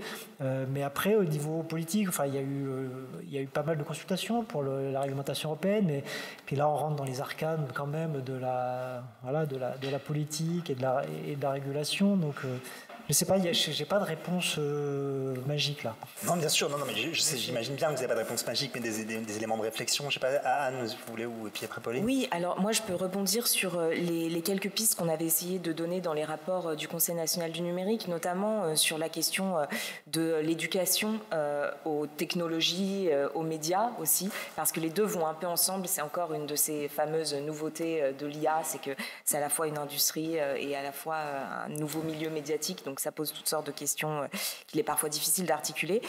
Et donc là, je pense que, si vous voulez, on a un grand retard parce que ces questions, l'histoire des technologies, l'anthropologie des techniques, etc., est très peu enseignée en fait dans les programmes scolaires, n'a pas vraiment de place. L'éducation aux médias aussi lutte difficilement pour se faire une petite place, alors que ce sont devenues des disciplines fondamentales aujourd'hui. Si on veut comprendre, si on considère si on considère que le fait d'être citoyen passe tout de même par le fait de comprendre un petit peu comment fonctionnent nos environnements informationnels, par exemple, eh bien, on est obligé de comprendre ce que c'est qu'un algorithme, on est obligé de comprendre, voilà. Donc je pense que là, on a vraiment beaucoup de marge de manœuvre, si je puis dire. Et on peut le faire aussi en ouvrant un petit peu les institutions scolaires avec leur dehors, alors éventuellement avec certaines entreprises qui ont envie de venir, mais aussi avec des associations. La société civile est très active à ce sujet. Il y a des associations aussi pour la protection des droits, etc., des libertés sur Internet. Donc tout cela, à mon avis, gagnerait vraiment à être renforcé. Et par ailleurs, donc moi j'avais participé avec le philosophe Bernard Stiegler à des projets de recherche contributive, où là on essayait vraiment de penser, si vous voulez, de mettre en lien des chercheurs académiques cette fois-ci, mais pas des chercheurs, disons, de sciences dures, mais aussi de sciences humaines, de sciences sociales, avec des entrepreneurs ou des acteurs économiques territoriaux et on va dire, des citoyens et des professionnels aussi, pour vraiment cibler, par exemple, je suis psychologue, je suis face à un nouveau problème parce que les personnes qui viennent me voir parlent avec leurs amis, compagnons ou compagnes virtuelles, et qu'est-ce que je peux faire par rapport à ça? Et qu'est-ce que ça fait à la psyché qui est mon objet d'étude, mon objet de pensée, mon objet de soin? Et pour ça, si vous voulez, il faut faire communiquer des mondes qui ne communiquent pas. Et ça, c'était vraiment l'objectif de ce que Bernard Stiegler appelait la recherche contributive, avec une finalité qui était évidemment un peu idéaliste, qui n'a jamais pu, disons, se concrétiser, mais qui était vraiment de faire en sorte que les citoyens puissent prendre part aux décisions, si vous voulez, qui conditionnent l'avenir de leurs environnements industriels et informationnels. Donc je pense que c'est des pistes vraiment porteuses d'avenir. Oui, moi de la même manière, et puis c'est vrai que l'histoire des sciences et des techniques montre que, en effet, la participation publique, ça ne marche pas très bien. Et je crois beaucoup, alors moi je ne dirais pas la participation des citoyens, mais je crois beaucoup à la participation des praticiens, je tiens à ce terme, c'est-à-dire à des personnes qui, en effet, sont situées dans le problème qu'elles font remonter. Donc tu parlais d'un psychologue, par exemple, etc. Donc c'est depuis quel endroit, depuis quelle pratique j'ai un souci concret, je peux documenter une situation réelle aussi, parce qu'il y a énormément quand même... C'est quand même récent que les médias commencent à parler un peu et documentent des situations dans lesquelles il y a des systèmes algorithmiques qui se déploient. Mais en fait, jusqu'à très tard, peut-être ChatGPT, grosso modo, on n'avait pas de description des situations réelles. En fait, on avait des projections, des craintes, des promesses, mais on avait très peu de cas, quoi.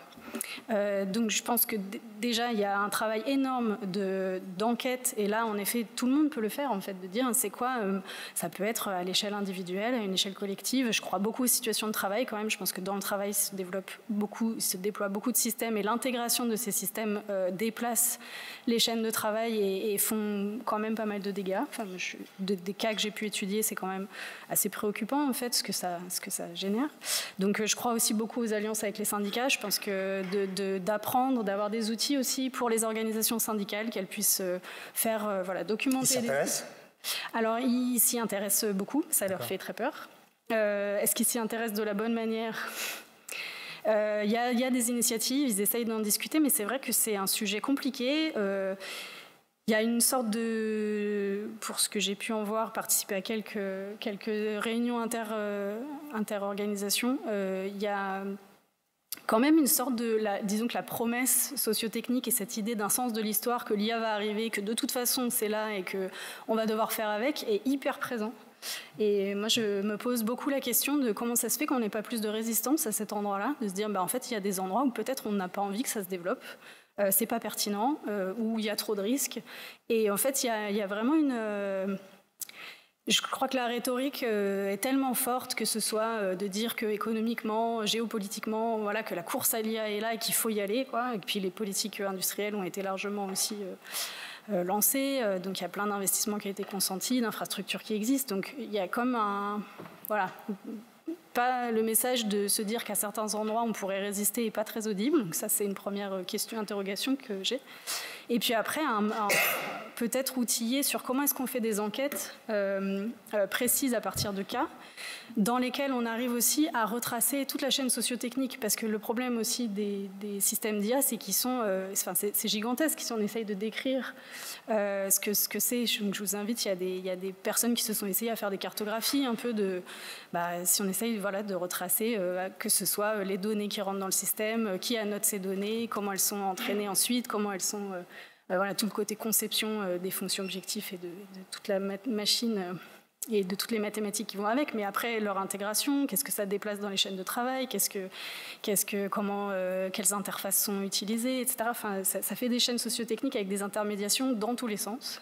Et ne serait-ce que d'écrire ça permet, il me semble, déjà de créer ces mondes un peu composites dont tu parles, et je pense qu'on en a vraiment besoin. C'est-à-dire que des gens de milieux très différents commencent à se mettre autour de la table en disant « mais j'avais pas du tout idée que ça pouvait avoir tel type d'effet ». Et en fait, c'est là que des discussions, il me semble, génératives, intelligentes, pas clivantes nécessairement, parce qu'on a tous le même souci, en fait, pourrait émerger. Donc je crois beaucoup au design participatif. C'est peut-être un biais aussi de formation. Mais voilà, donc dans des situations concrètes, de se mettre autour de la table à plusieurs pour d'abord décrire, cadrer les problèmes collectivement et s'y atteler collectivement. Bon, il y aurait 1000 questions encore à poser. On a balayé hyper vite en disant à chaque fois qu'on en parlerait plus tard sans le faire. Mais quand même, comme il nous reste 25 minutes, je propose quand même qu'on ouvre les questions. On en a plein des questions, on peut continuer à discuter, hein, mais c'est quand même important que vous posiez les questions ou réagissiez ou contredisiez, voire ce qui a été raconté. Donc Auguste se promène avec un micro. Oui, complètement. On va faire passer un micro. Vous pouvez poser 2 questions, puis après, les intervenants peuvent répondre et on va faire un aller-retour comme ça. N'hésitez pas à le faire. Oui, bonjour, merci. Moi, je voudrais réagir sur la prévention sur l'IA et les robots sociaux. Donc, j'ai vu une démonstration sur un robot social qui s'appelle Buddy. Et quand on dit effectivement préserver l'altérité, moi je dis qu'effectivement ce robot social il va aider des personnes âgées, Alzheimer, etc. avec une patience infinie, une bienveillance que les soignants n'ont plus parce qu'ils n'ont pas le temps. Donc je pense qu'avant de condamner effectivement l'IA en tant que, on va dire, compagnon social, le principal c'est quand même que la personne en question soit bien consciente que c'est pas un humain. Hein. Bon, je pense que ça se voit, mais je pense qu'il y a un vrai apport des robots sociaux animés par l'IA, parce qu'effectivement, encore une fois, ils ont une patience infinie. Un Alzheimer a posé 10 fois la même question en 10 minutes, et il va répondre avec une infinie patience. Donc je pense qu'il faut... L'analyse est complexe parce qu'on peut condamner un usage et donc il faut vraiment regarder les situations de façon assez approfondie. Et je voulais juste dire une chose. À un moment, on parlait de la démocratisation. Hein, donc, la voiture s'est démocratisée sans consulter qui que ce soit. Hein, la machine à laver, l'ordinateur, les moteurs de recherche. Robert et Raymond Bidochon s'en servent tous les jours et ils se foutent totalement de la façon dont ça fonctionne d'ailleurs. Et ils n'ont peut-être pas du tout envie ni la compétence de participer à se demander comment on pourrait les améliorer. Enfin voilà, c'était juste une réflexion par rapport à ce que vous dites sur l'IA, à savoir, il faudrait qu'on se pose la question et que les citoyens se posent la question de l'usage qu'ils veulent en faire et de comment ça doit marcher. Je ne pense pas que tout le monde ait envie d'ouvrir le capot. Alors, il y a deux questions. Est-ce que vous voulez en prendre une ?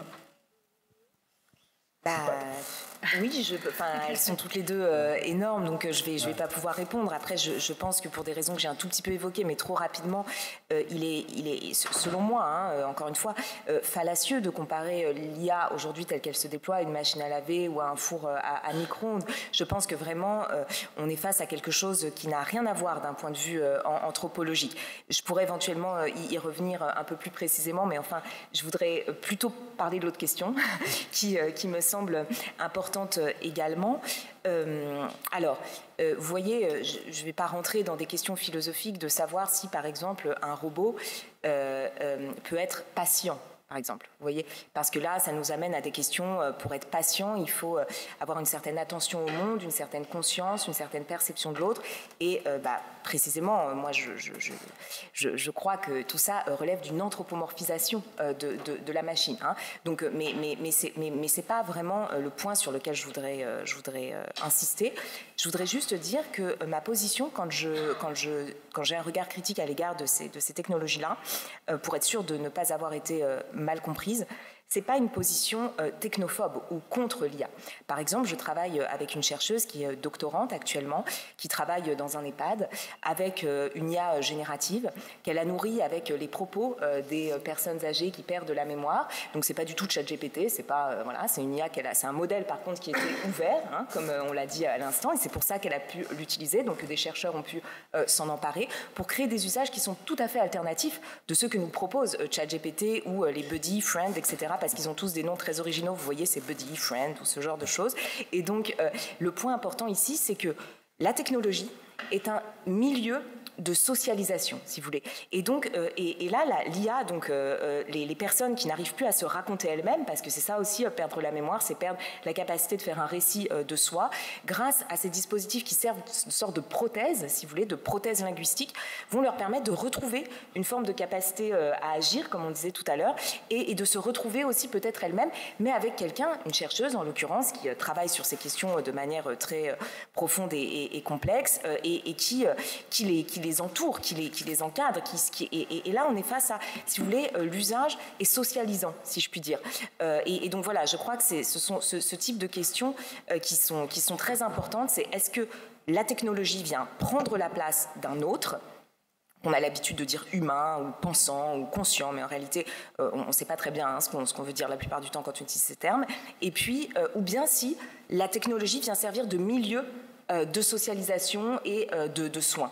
Voilà. Et donc c'était pour montrer un peu un contre-exemple qui suggère que voilà, la position critique n'est pas forcément une position technophobe, qu'on peut avoir aussi une grande attention aux pratiques techniques et à la manière dont sont nourris les modèles, dont est pensée la technologie et le dispositif social au sein duquel elle est intégrée. Voilà. Est-ce que oui. Peut-être pour répondre à l'autre question et puis tirer sur le même clou, mais avec un prisme d'économie politique là quand même. Moi, il me semble que, je ne sais pas si on parle de la voiture, on ne parle plus de la même voiture en 2024 qu'en 1950. Quoi. On n'est plus du tout dans les mêmes économies, on n'est plus du tout dans le même... Et il me semble que pour les systèmes dont on parle, c'est la même chose. C'est-à-dire que s'ils se développent de manière ouverte, si on comprend un peu, tout le monde s'y intéressera pas, mais si on a la possibilité de les ajuster, de les modifier, etc., c'est très bien. Mais si on est dépendant de services payants qui vont nous enfermer dans des usages prescrits, ben, en fait, c'est pas du tout satisfaisant. Donc voilà, je pense qu'il ne faut pas oublier aussi dans quel type d'infrastructure, à la fois technique, mais surtout économique. On n'a pas dit une seule fois le mot capitalisme quand même depuis le début de la séance. Or, c'est quand même peut-être dans les problèmes premiers du développement de l'IA, quand même, son inscription économique est extrêmement problématique. Et donc, voilà, sur la question du type de service, voilà, faire attention à ça. Sachant que ces IA qui sont beaucoup plus attentionnées et patientes, elles sont aussi beaucoup plus intéressantes parce qu'elles ne font pas grève, elles ne demandent pas d'augmentation de salaire, etc. Voilà. Pour reboucler avec la question du capitalisme qui évidemment se situe. Patrick, vous êtes le seul à ne pas avoir prononcé le mot capitalisme, mais enfin à le faire. J'ai parlé de ciblage publicitaire, de tech, donc c'est y était. Non, mais c'est bon, par ailleurs, l'IA ne s'endort pas au volant, ne boit pas au volant, etc. Donc on peut décliner aussi des avantages, mais c'est quand même important. Je pense que on est tous autour de cette table, j'espère, même si la tonalité est un peu... Anticapitaliste, c'est ça, vous voulez dire ? Non, j'avais pas dit. Enfin, ça, c'est une autre question. Mais en tout cas, on pense qu'il y a quand même beaucoup d'intérêt à faire avancer la science et la technique sur l'IA.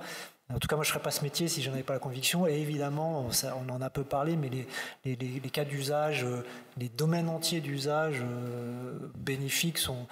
Il y a des promesses vraiment passionnantes et qui sont justement pas tant liées à l'IA qui est liée aux capacités humaines et qui fait que en plus le nom intelligence artificielle est un nom qui est trompeur, mais quand l'IA qui est un formidable outil d'optimisation permet de concevoir des nouveaux médicaments, des nouveaux matériaux, etc. Et ça c'est une réalité à l'heure actuelle, ou dans les industries de concevoir des nouvelles pièces plus économes, plus légères, plus recyclables, que sais-je. Un accélérateur, mais c'est plus qu'un accélérateur, ça permet de faire des choses qu'on ne pouvait pas faire avant, malgré tout, le savoir-faire des médecins, des ingénieurs, etc. C'est vraiment intéressant aussi de garder ça à l'esprit. C'est pas complètement anodin si le prix Nobel de chimie a été décerné cette année à quelqu'un qui fait de l'IA et qui a fait des très belles choses avec ses équipes, bien sûr, autour justement du repliement des protéines. Donc j'aimerais aussi qu'on puisse quitter la salle ce soir en ayant ça à l'esprit. Merci. Madame. Merci pour ces échanges passionnants. Moi, il y a une chose qui me préoccupe et pour le coup, c'est une question qui n'a pas été abordée et je trouve que c'est assez inquiétant.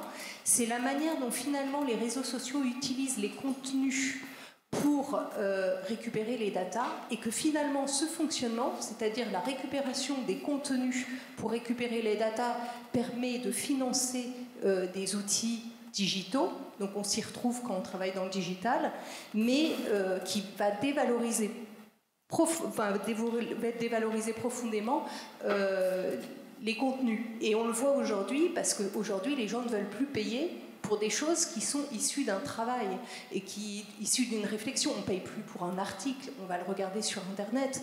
On ne veut plus payer pour des choses qui sont de l'ordre d'une réflexion, un vrai travail, et qui pourtant sont utiles, parce qu'on a besoin d'esprit critique, on est une société qui a besoin d'esprit critique. Et il y a finalement une question qu'on peut se poser quand on voit qu'un data scientist junior va gagner 60K alors qu'un journaliste va gagner beaucoup moins et avec un travail qui demande beaucoup de rigueur et beaucoup de...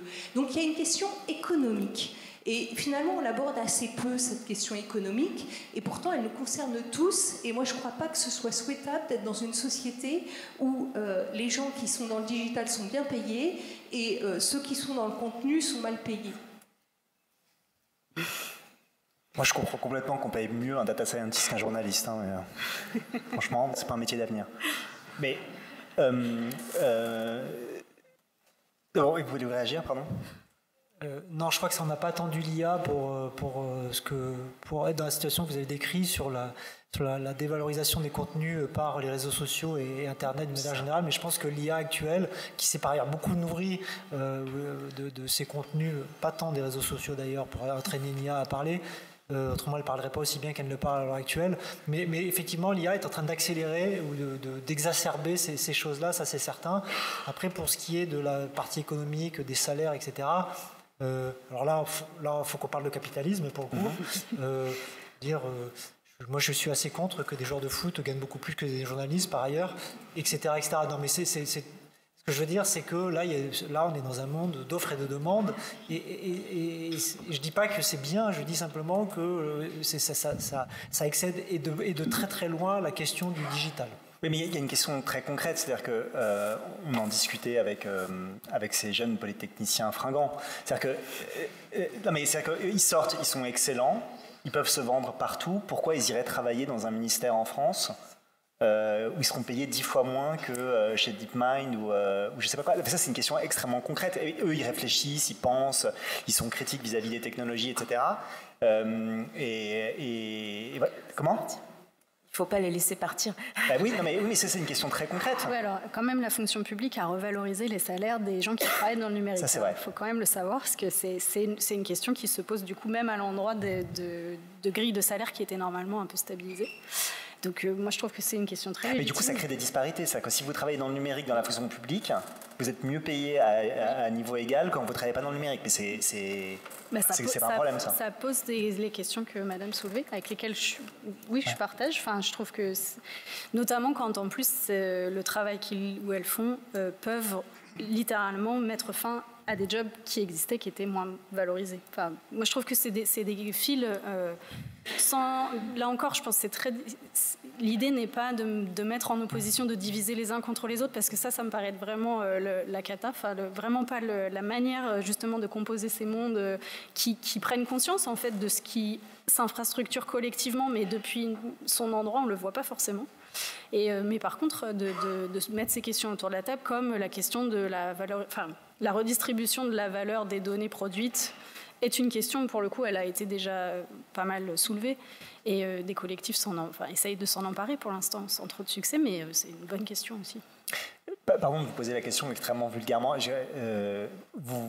Comment vous faites pour faire venir des gens qui travaillaient avant chez Google, ou etc. Vous les payez hyper bien ? Ou alors est-ce qu'ils ont d'autres avantages ? Non, mais c'est une question. J'ai écouté un excellent podcast qui s'appelle Le Collimateur, qui est un podcast sur les questions de défense, et dont l'avant-dernier épisode traitait de la question de l'IA dans la défense, et toute une partie de la conversation, c'est un polytechnicien qui parlait, et toute une partie de la conversation concernait cette question de comment on fait pour faire travailler dans un ministère en France des types, ou des nanas, hein, peu importe, hein, qui sont à un très haut niveau, qui pourraient être 10 fois mieux payés ailleurs, et comment on fait pour les faire venir dans un ministère. Et le type disait, nous on est installé à Rennes, c'est tout un argument d'être installé à Rennes, etc. Machin. Enfin, c'est très concret, et c'est extrêmement important en fait. Alors oui, ça l'est, d'ailleurs j'ai fait la moitié de ma carrière à Rennes, et dans la fonction publique. Et quel faillot. Et que je sache, la recherche publique à l'INRIA, dont je suis issu, au CNRS, à l'université, et à mon grand soulagement, continue à attirer sur des concours pas très bien payés, concours de chercheurs débutants, des jeunes gens hyper talentueux. Ça, c'est le premier point. Après, comment on sort les gens des GAFAM? On n'arrive pas à tous les sortir. Mais alors, c'est quand même important de bien les payer. Mais après, il y a des... C'est un peu... Alors, pour le coup, j'avais parlé du football tout à l'heure, mais c'est un peu ça qui se passe en ce moment dans l'IA. C'est qu'après, il y a ceux qui sont vraiment dans les grands clubs. Je suis nul en foot, hein, mais dans les grands clubs, et là, bon, c'est intouchable. Et puis après, il y en a plein d'autres qui jouent très très bien. Et puis s'ils sont alignés avec la mission, ils viendront volontiers. Et par ailleurs, je pense que chez les jeunes gens, alors il se trouve, votre question m'a fait rire, parce qu'il se trouve que ma fille est en 3e année à l'IX et elle ne va surtout pas faire du numérique, elle a abandonné l'informatique. Et ce qui l'intéresse, c'est l'action publique autour du changement climatique. Donc ça donne quand même malgré ce que font ses parents, donc ça donne quand même ça donne un peu un indice, au-delà de l'anecdote, sur le fait que je pense que dans toutes ces écoles, il y a un fort mouvement de fond autour des grands enjeux de l'humanité, et ça me réjouit, ça me rend plutôt optimiste. Oui, merci de prendre ma question. Au cours de vos échanges, je me suis posé la question, est-ce qu'il est possible d'arriver à une IA qui soit objective? Alors, je vais poser peut-être la question autrement. Tel que je comprends l'IA, on part toujours d'un système de big data, nombre de données énorme. Donc 2 questions. Qu'est-ce qui se passe? Est-ce que vous avez étudié la sensibilité de la sortie de l'IA, du résultat, en fonction de supprimer une donnée ou plutôt d'une autre? On pourrait très bien imaginer une IA, c'est un peu comme dans les journaux, quoi, hein, entre Le Monde et Le Figaro, ou Libé, ou l'Humanité, il y a des différences. Pour l'IA, je comprends que les différentes IA dont vous avez parlé, que je ne pratique pas, je précise ça tout de suite, mais bon, c'est un peu comme si on disait un journal différent, quoi. Mais pourquoi vous voulez une IA objective? Parce que Le Monde est objectif. Je ne souhaite pas. L'IA, pour moi, est arrivée à une prise de décision, à la fin, perso, d'accord? Donc je souhaite avoir l'information la plus objective possible. Par rapport à ça, alors deuxième volet, donc qu'est-ce qui se passe sur la sensibilité aux données qu'on rentre ou qu'on ne rentre pas? La deuxième, quelles sont les fonctions logiques qui sont introduites au sein de l'IA? C'est bien beau d'avoir des données, mais comment elles sont traitées, par quel type? Bon, vous appelez ça des algorithmes, j'appelle ça des fonctions logiques. Est-ce que, par exemple, si quelque chose est reproduit 10 fois dans la banque de données que vous avez, vous dites, je valide ça, autrement, je ne la valide pas, des choses comme ça. Voilà. Alors, Pauline, répondre sur la première aspect, objectivité, et après, je sais pas, après vous voulez répondre sur la question de comment ça fonctionne à l'intérieur. C'est d'être concis. Sur l'objectivité, je vais répondre un peu à côté, mais exprès. Parce que l'objectivité, c'est une grande question, surtout venant des sciences, de l'histoire des sciences et des techniques ou de la philo des techniques. Bon, l'objectivité, c'est savoir si ça existe, etc. C'est quand même un vaste sujet. Mais par contre, là où c'est extrêmement important de savoir ce qu'on a en sortie, et si c'est valable, c'est notamment dans l'action publique. Et moi, j'ai regardé quand même quelques systèmes d'IA déployés dans l'action publique où on a besoin de savoir, je ne sais pas, si vous faites un système pour calculer les aides de la CAF ou pour calculer votre impôt, vous avez quand même vraiment besoin de savoir si le calcul qui sort à la fin est le bon, quoi, si ça s'appuie sur les bonnes données, etc. Mais donc là, on n'est pas tant sur un problème d'objectivité que sur un problème de construction de réalité collective. Et là, on se relie beaucoup plus à des courants de pensée comme, je ne sais pas si vous voyez par exemple qui est Monsieur Desrosières qui travaillait à l'INSEE, donc sur des problèmes statistiques et sur des épistémologies de comment est-ce qu'on fait un bon calcul, comment est-ce qu'il y a une décision collective qui est prise, notamment par le Parlement, il y a beaucoup de... Voilà, ça peut passer par des voies comme celle-ci pour décider comment est-ce qu'on construit nos réalités collectives. Mais je ne parlerai pas d'objectivité du coup. Mais en tout cas, dans la question de l'action publique, c'est extrêmement prégnant comme question et important, oui.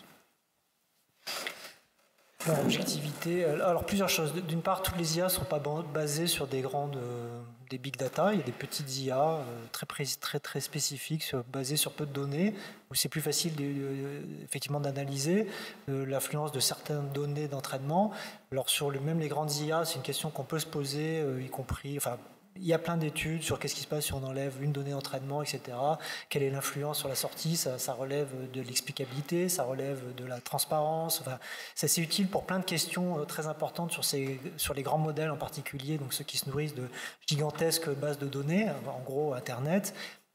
Mais c'est justement ces modèles-là qui sont polyvalents, pour lesquels on peut difficilement réclamer l'objectivité, vu que le même modèle sert à faire de la poésie et répondre à des questions supposément factuelles. Donc, on a déjà un peu un dilemme en raison de la variété des tâches qu'on aimerait voir ce système réaliser. Et s'agissant quand même du traitement du choix des données d'entraînement en fonction de ce que l'homme de l'art ou la femme de l'art sait que ça va avoir comme conséquence, typiquement sur les grands modèles de langage qui sont entraînés sur plusieurs milliards, dizaines de milliards de documents. La plupart de ces documents, on fait en sorte qu'ils soient vus qu'une seule fois à l'entraînement, mais ceux qui ont vraiment une qualité supérieure, typiquement Wikipédia, donc l'encyclopédie en ligne collaborative, peut être vue plusieurs fois à l'entraînement pour quand même renforcer la qualité du savoir. Donc c'est un élément, et ça c'est vraiment le processus de nettoyage de la donnée ou de préparation de la donnée d'entraînement. C'est pas juste une copie d'internet et vas-y qu'on met ça, alors peut-être Grok c'est encore une autre histoire, mais et qu'on met ça dans le modèle. Il y a beaucoup de travail de nettoyage, de qualification, de filtrage de la donnée d'entraînement, même à cette échelle-là. Est-ce que je peux dire un tout petit mot très rapide sur cette question, parce qu'il me semble que c'est quand même très important, parce qu'aujourd'hui on a tendance à confondre plusieurs choses, la réalité, la vérité, l'objectivité, et le quatrième terme qui n'apparaît jamais mais qui est derrière tout ça dans ces systèmes, c'est la probabilité. C'est-à-dire qu'en fait ces systèmes sont fondés sur des calculs probabilistes. Et si vous regardez l'histoire des sciences, l'histoire de l'art, l'histoire de la philosophie, les théories qui ont été reconnues à un moment de cette histoire comme étant vraies, n'avaient rien de probable. Au contraire, elles étaient très improbables. Par exemple, la théorie de Newton, c'est complètement improbable au moment où ça apparaît. Vous voyez, donc la vérité n'est pas toujours la probabilité. Vous voyez, et même bien souvent, la vérité est très improbable. Donc c'est plutôt le contraire. Et par ailleurs, l'objectivité dans ces systèmes, comme on l'a dit tout à l'heure, n'existe pas, puisque ce sont des humains, si vous voulez, qui sont derrière, qui ont fait des choix, notamment des choix comme vous venez de l'expliquer, Patrick, c'est-à-dire qui ont choisi comment nourrir ces systèmes, avec quel jeu de données, etc., etc. Donc ça n'a rien d'objectif, c'est tout à fait construit. Voilà. Bon. Et surtout, ce qui me semble important aussi, le terme qui me semble important de réhabiliter contre, si vous voulez, cette logique probabiliste, c'est le terme de certification. Parce que vous voyez, pourquoi est-ce que Wikipédia a si bien fonctionné? Pourquoi est-ce que Wikipédia, pourquoi est-ce qu'on peut accorder du crédit aux textes que nous lisons sur Wikipédia? C'est parce que ce sont des textes qui sont le fruit de délibérations collectives et de processus de certification par les pairs. Et c'est la raison pour laquelle, quand on veut que ces IA soient un petit peu pertinentes, intéressantes, etc., eh bien, on va les nourrir avec Wikipédia, qui sont des textes de grande qualité tout de même, même si ils n'ont rien d'objectif. Parce que voilà, si vous parlez à quelqu'un qui a une page Wikipédia tout à fait problématique, il vous dira c'est pas du tout objectif. Ces données se basent, parce que vous savez, sur Wikipédia, en fait, il n'y a jamais d'objectivité. Il y a des principes de construction d'un savoir.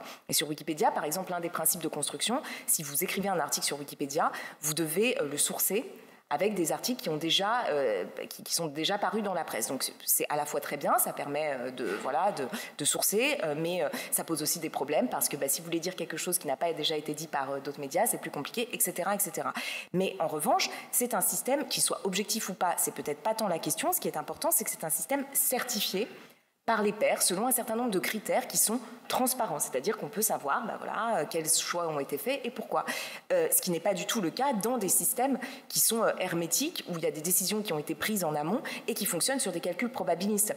Voilà, donc je pense que là, il faut bien distinguer, et ça nous amène précisément à la question de la manière dont l'IA, parce que Wikipédia, c'est de l'IA tout de même, ce sont quand même des algorithmes, bien sûr, c'est pas l'IA connexionniste, les réseaux de neurones dont on parle aujourd'hui, mais enfin, c'est quand même de l'IA, et les algorithmes de recommandation aujourd'hui sur les réseaux sociaux, c'est aussi de l'IA. Donc le point, c'est aussi d'imaginer des systèmes qui puissent être des systèmes contributifs et délibératifs. Il y a des plateformes, une plateforme Police, par exemple, qui est citée dans le rapport de nos collègues, et que je développe un petit peu dans un de mes articles aussi, qui est une plateforme qui fonctionne avec des algorithmes et qui permet à des personnes qui ont des opinions tout à fait divergentes les unes des autres de discuter ensemble et de faire des propositions et de délibérer, si vous voulez. Et les algorithmes ont un fonctionnement transparent selon certains critères, etc., etc.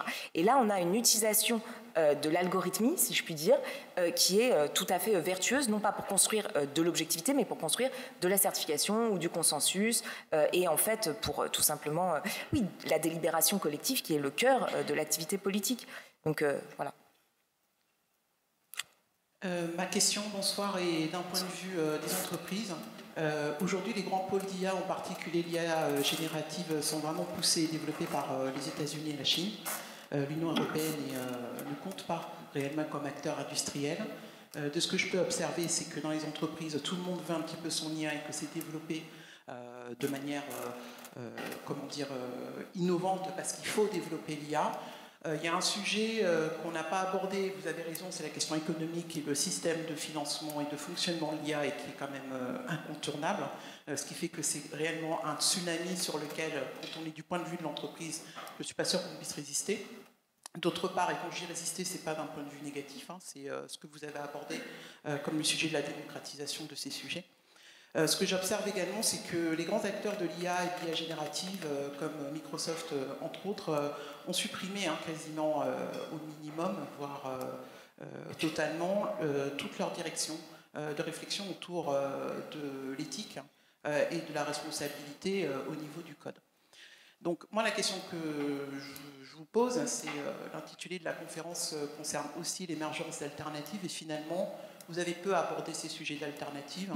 On comprend que c'est au niveau de la responsabilité de chaque acteur, on va dire, qui développe l'IA, c'est au niveau du codeur ou au niveau de laboratoire, que c'est au niveau peut-être également de la régulation et la régulation européenne, par exemple, comme l'IA Act, même si c'est pris beaucoup d'un point de vue juridique et beaucoup sur les cas d'usage. Mais finalement, moi, j'ai l'impression que c'est à la fin en fait qu'on a une capacité d'intervention ou de régulation. Donc je voudrais vous entendre sur justement l'émergence d'alternatives qu'on n'a pas beaucoup abordé ce soir. Sur le sujet de la conférence.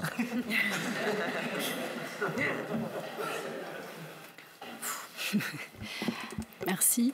Je sais pas, peut-être. C'est intéressant aussi que vous évoquiez par exemple Microsoft et comment est-ce que aussi ces systèmes arrivent dans le monde du travail, notamment.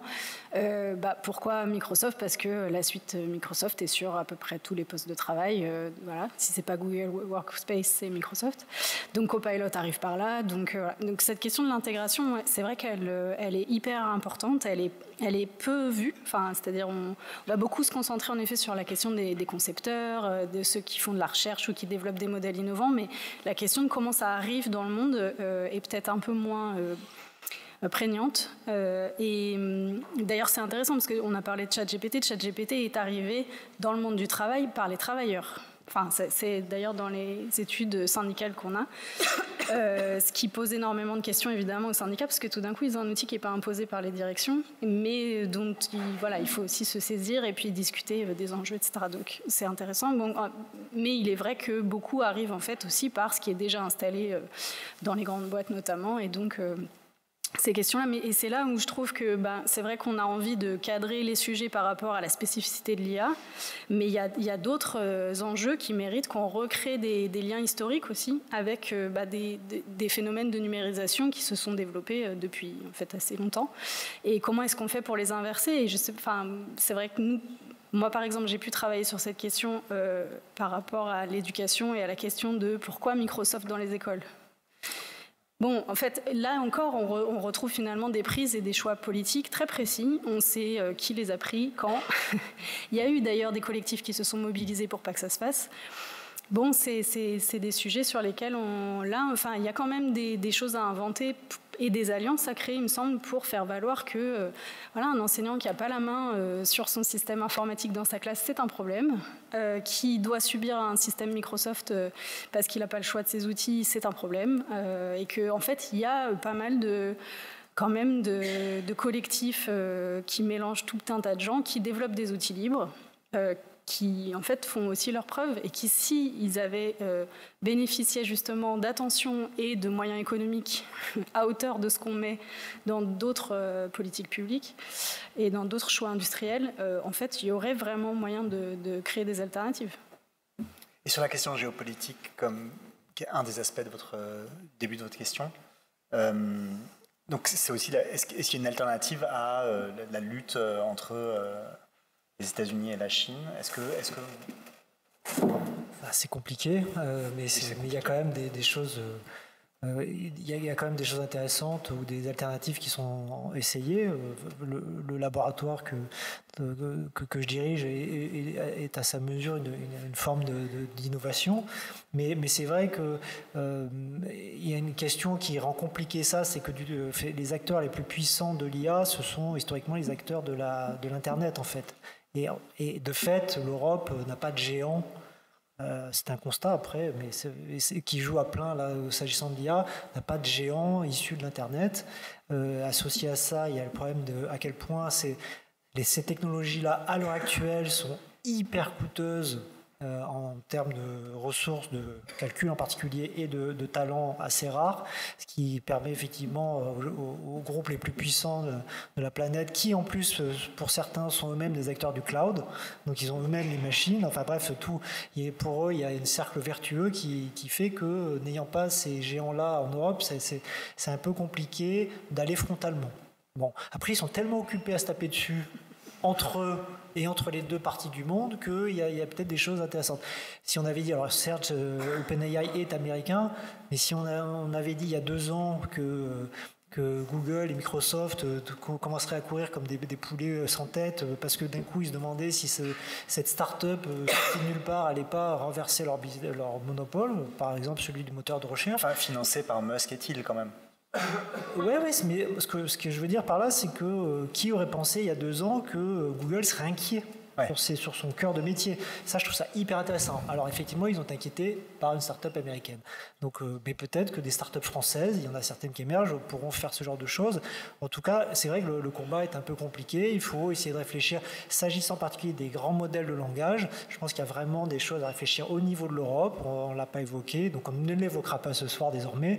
Les communs numériques. En 2 mots, il y aurait quoi? Mais les communs numériques, ça veut avoir vraiment mettre ensemble des données de qualité à l'échelle de l'Europe qui permettent de développer, de concevoir de zéro des modèles ouverts qui soient non seulement utiles à tout le monde, mais qui permettent à l'Europe de jouer un rôle et de posséder, du moins en partie, ses propres outils.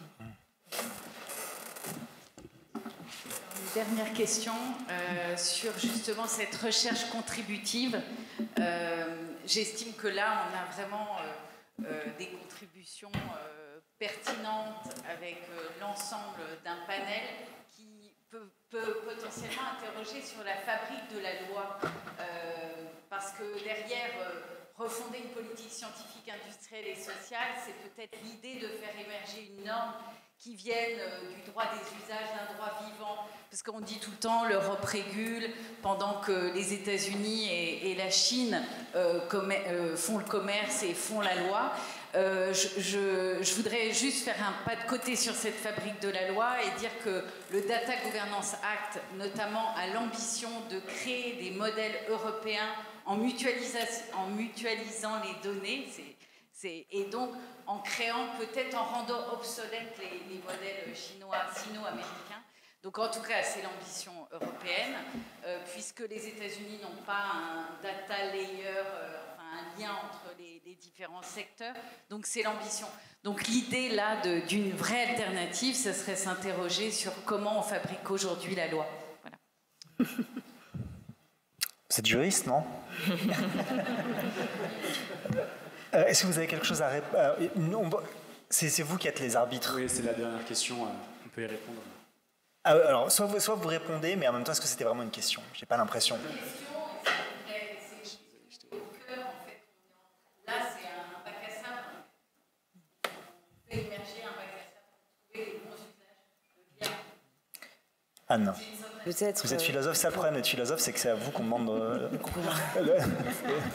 C'est les toutologues. Ils sont capables de parler de tout. Voilà, on parle de droit, on va parler à le philosophe. On essaye d'éviter ça normalement, mais non, je voulais essayer de rebondir sur 2 choses en lien avec la question précédente, c'est-à-dire que c'est vrai que par exemple quand on regarde ce qui s'est passé avec les réseaux sociaux, qui étaient les grandes innovations de l'époque, voilà, portées par les géants du numérique, Facebook, Meta, X, Twitter, et puis de l'autre côté le modèle chinois de TikTok, bon, qui est finalement grosso modo quand même plus ou moins le même modèle. En tout cas, si on regarde la manière dont l'algorithme de TikTok fonctionne ici, parce qu'il ne fonctionne pas de la même manière en Chine, bien sûr. Et donc, si vous voulez, le fait est que se lancer dans une course à l'innovation face à de tels dispositifs, c'est pas forcément la chose la plus intéressante. Et on voit bien aujourd'hui que la situation est en train de se renverser, c'est-à-dire qu'on est en train de voir les limites en fait de ces modèles-là, qui sont fondés encore une fois sur la massification, la collecte massive des données, etc. On est en train effectivement avec le Digital Services Act notamment d'essayer de réguler un petit peu tout ça. Il y a certains organismes aux États-Unis, il faut pas opposer les pays au pays. Il y a certaines organisations aux États-Unis qui nous envient les régulations que nous avons proposées en Europe et qui se disent pour la concurrence c'est peut-être tout à fait intéressant, parce que il faut bien voir que ces régulations, voilà, on peut le déplorer parce qu'effectivement on est dans un système capitaliste. Bon, en tout cas c'est comme ça pour l'instant. Et en fait ces régulations elles visent à stimuler aussi l'innovation.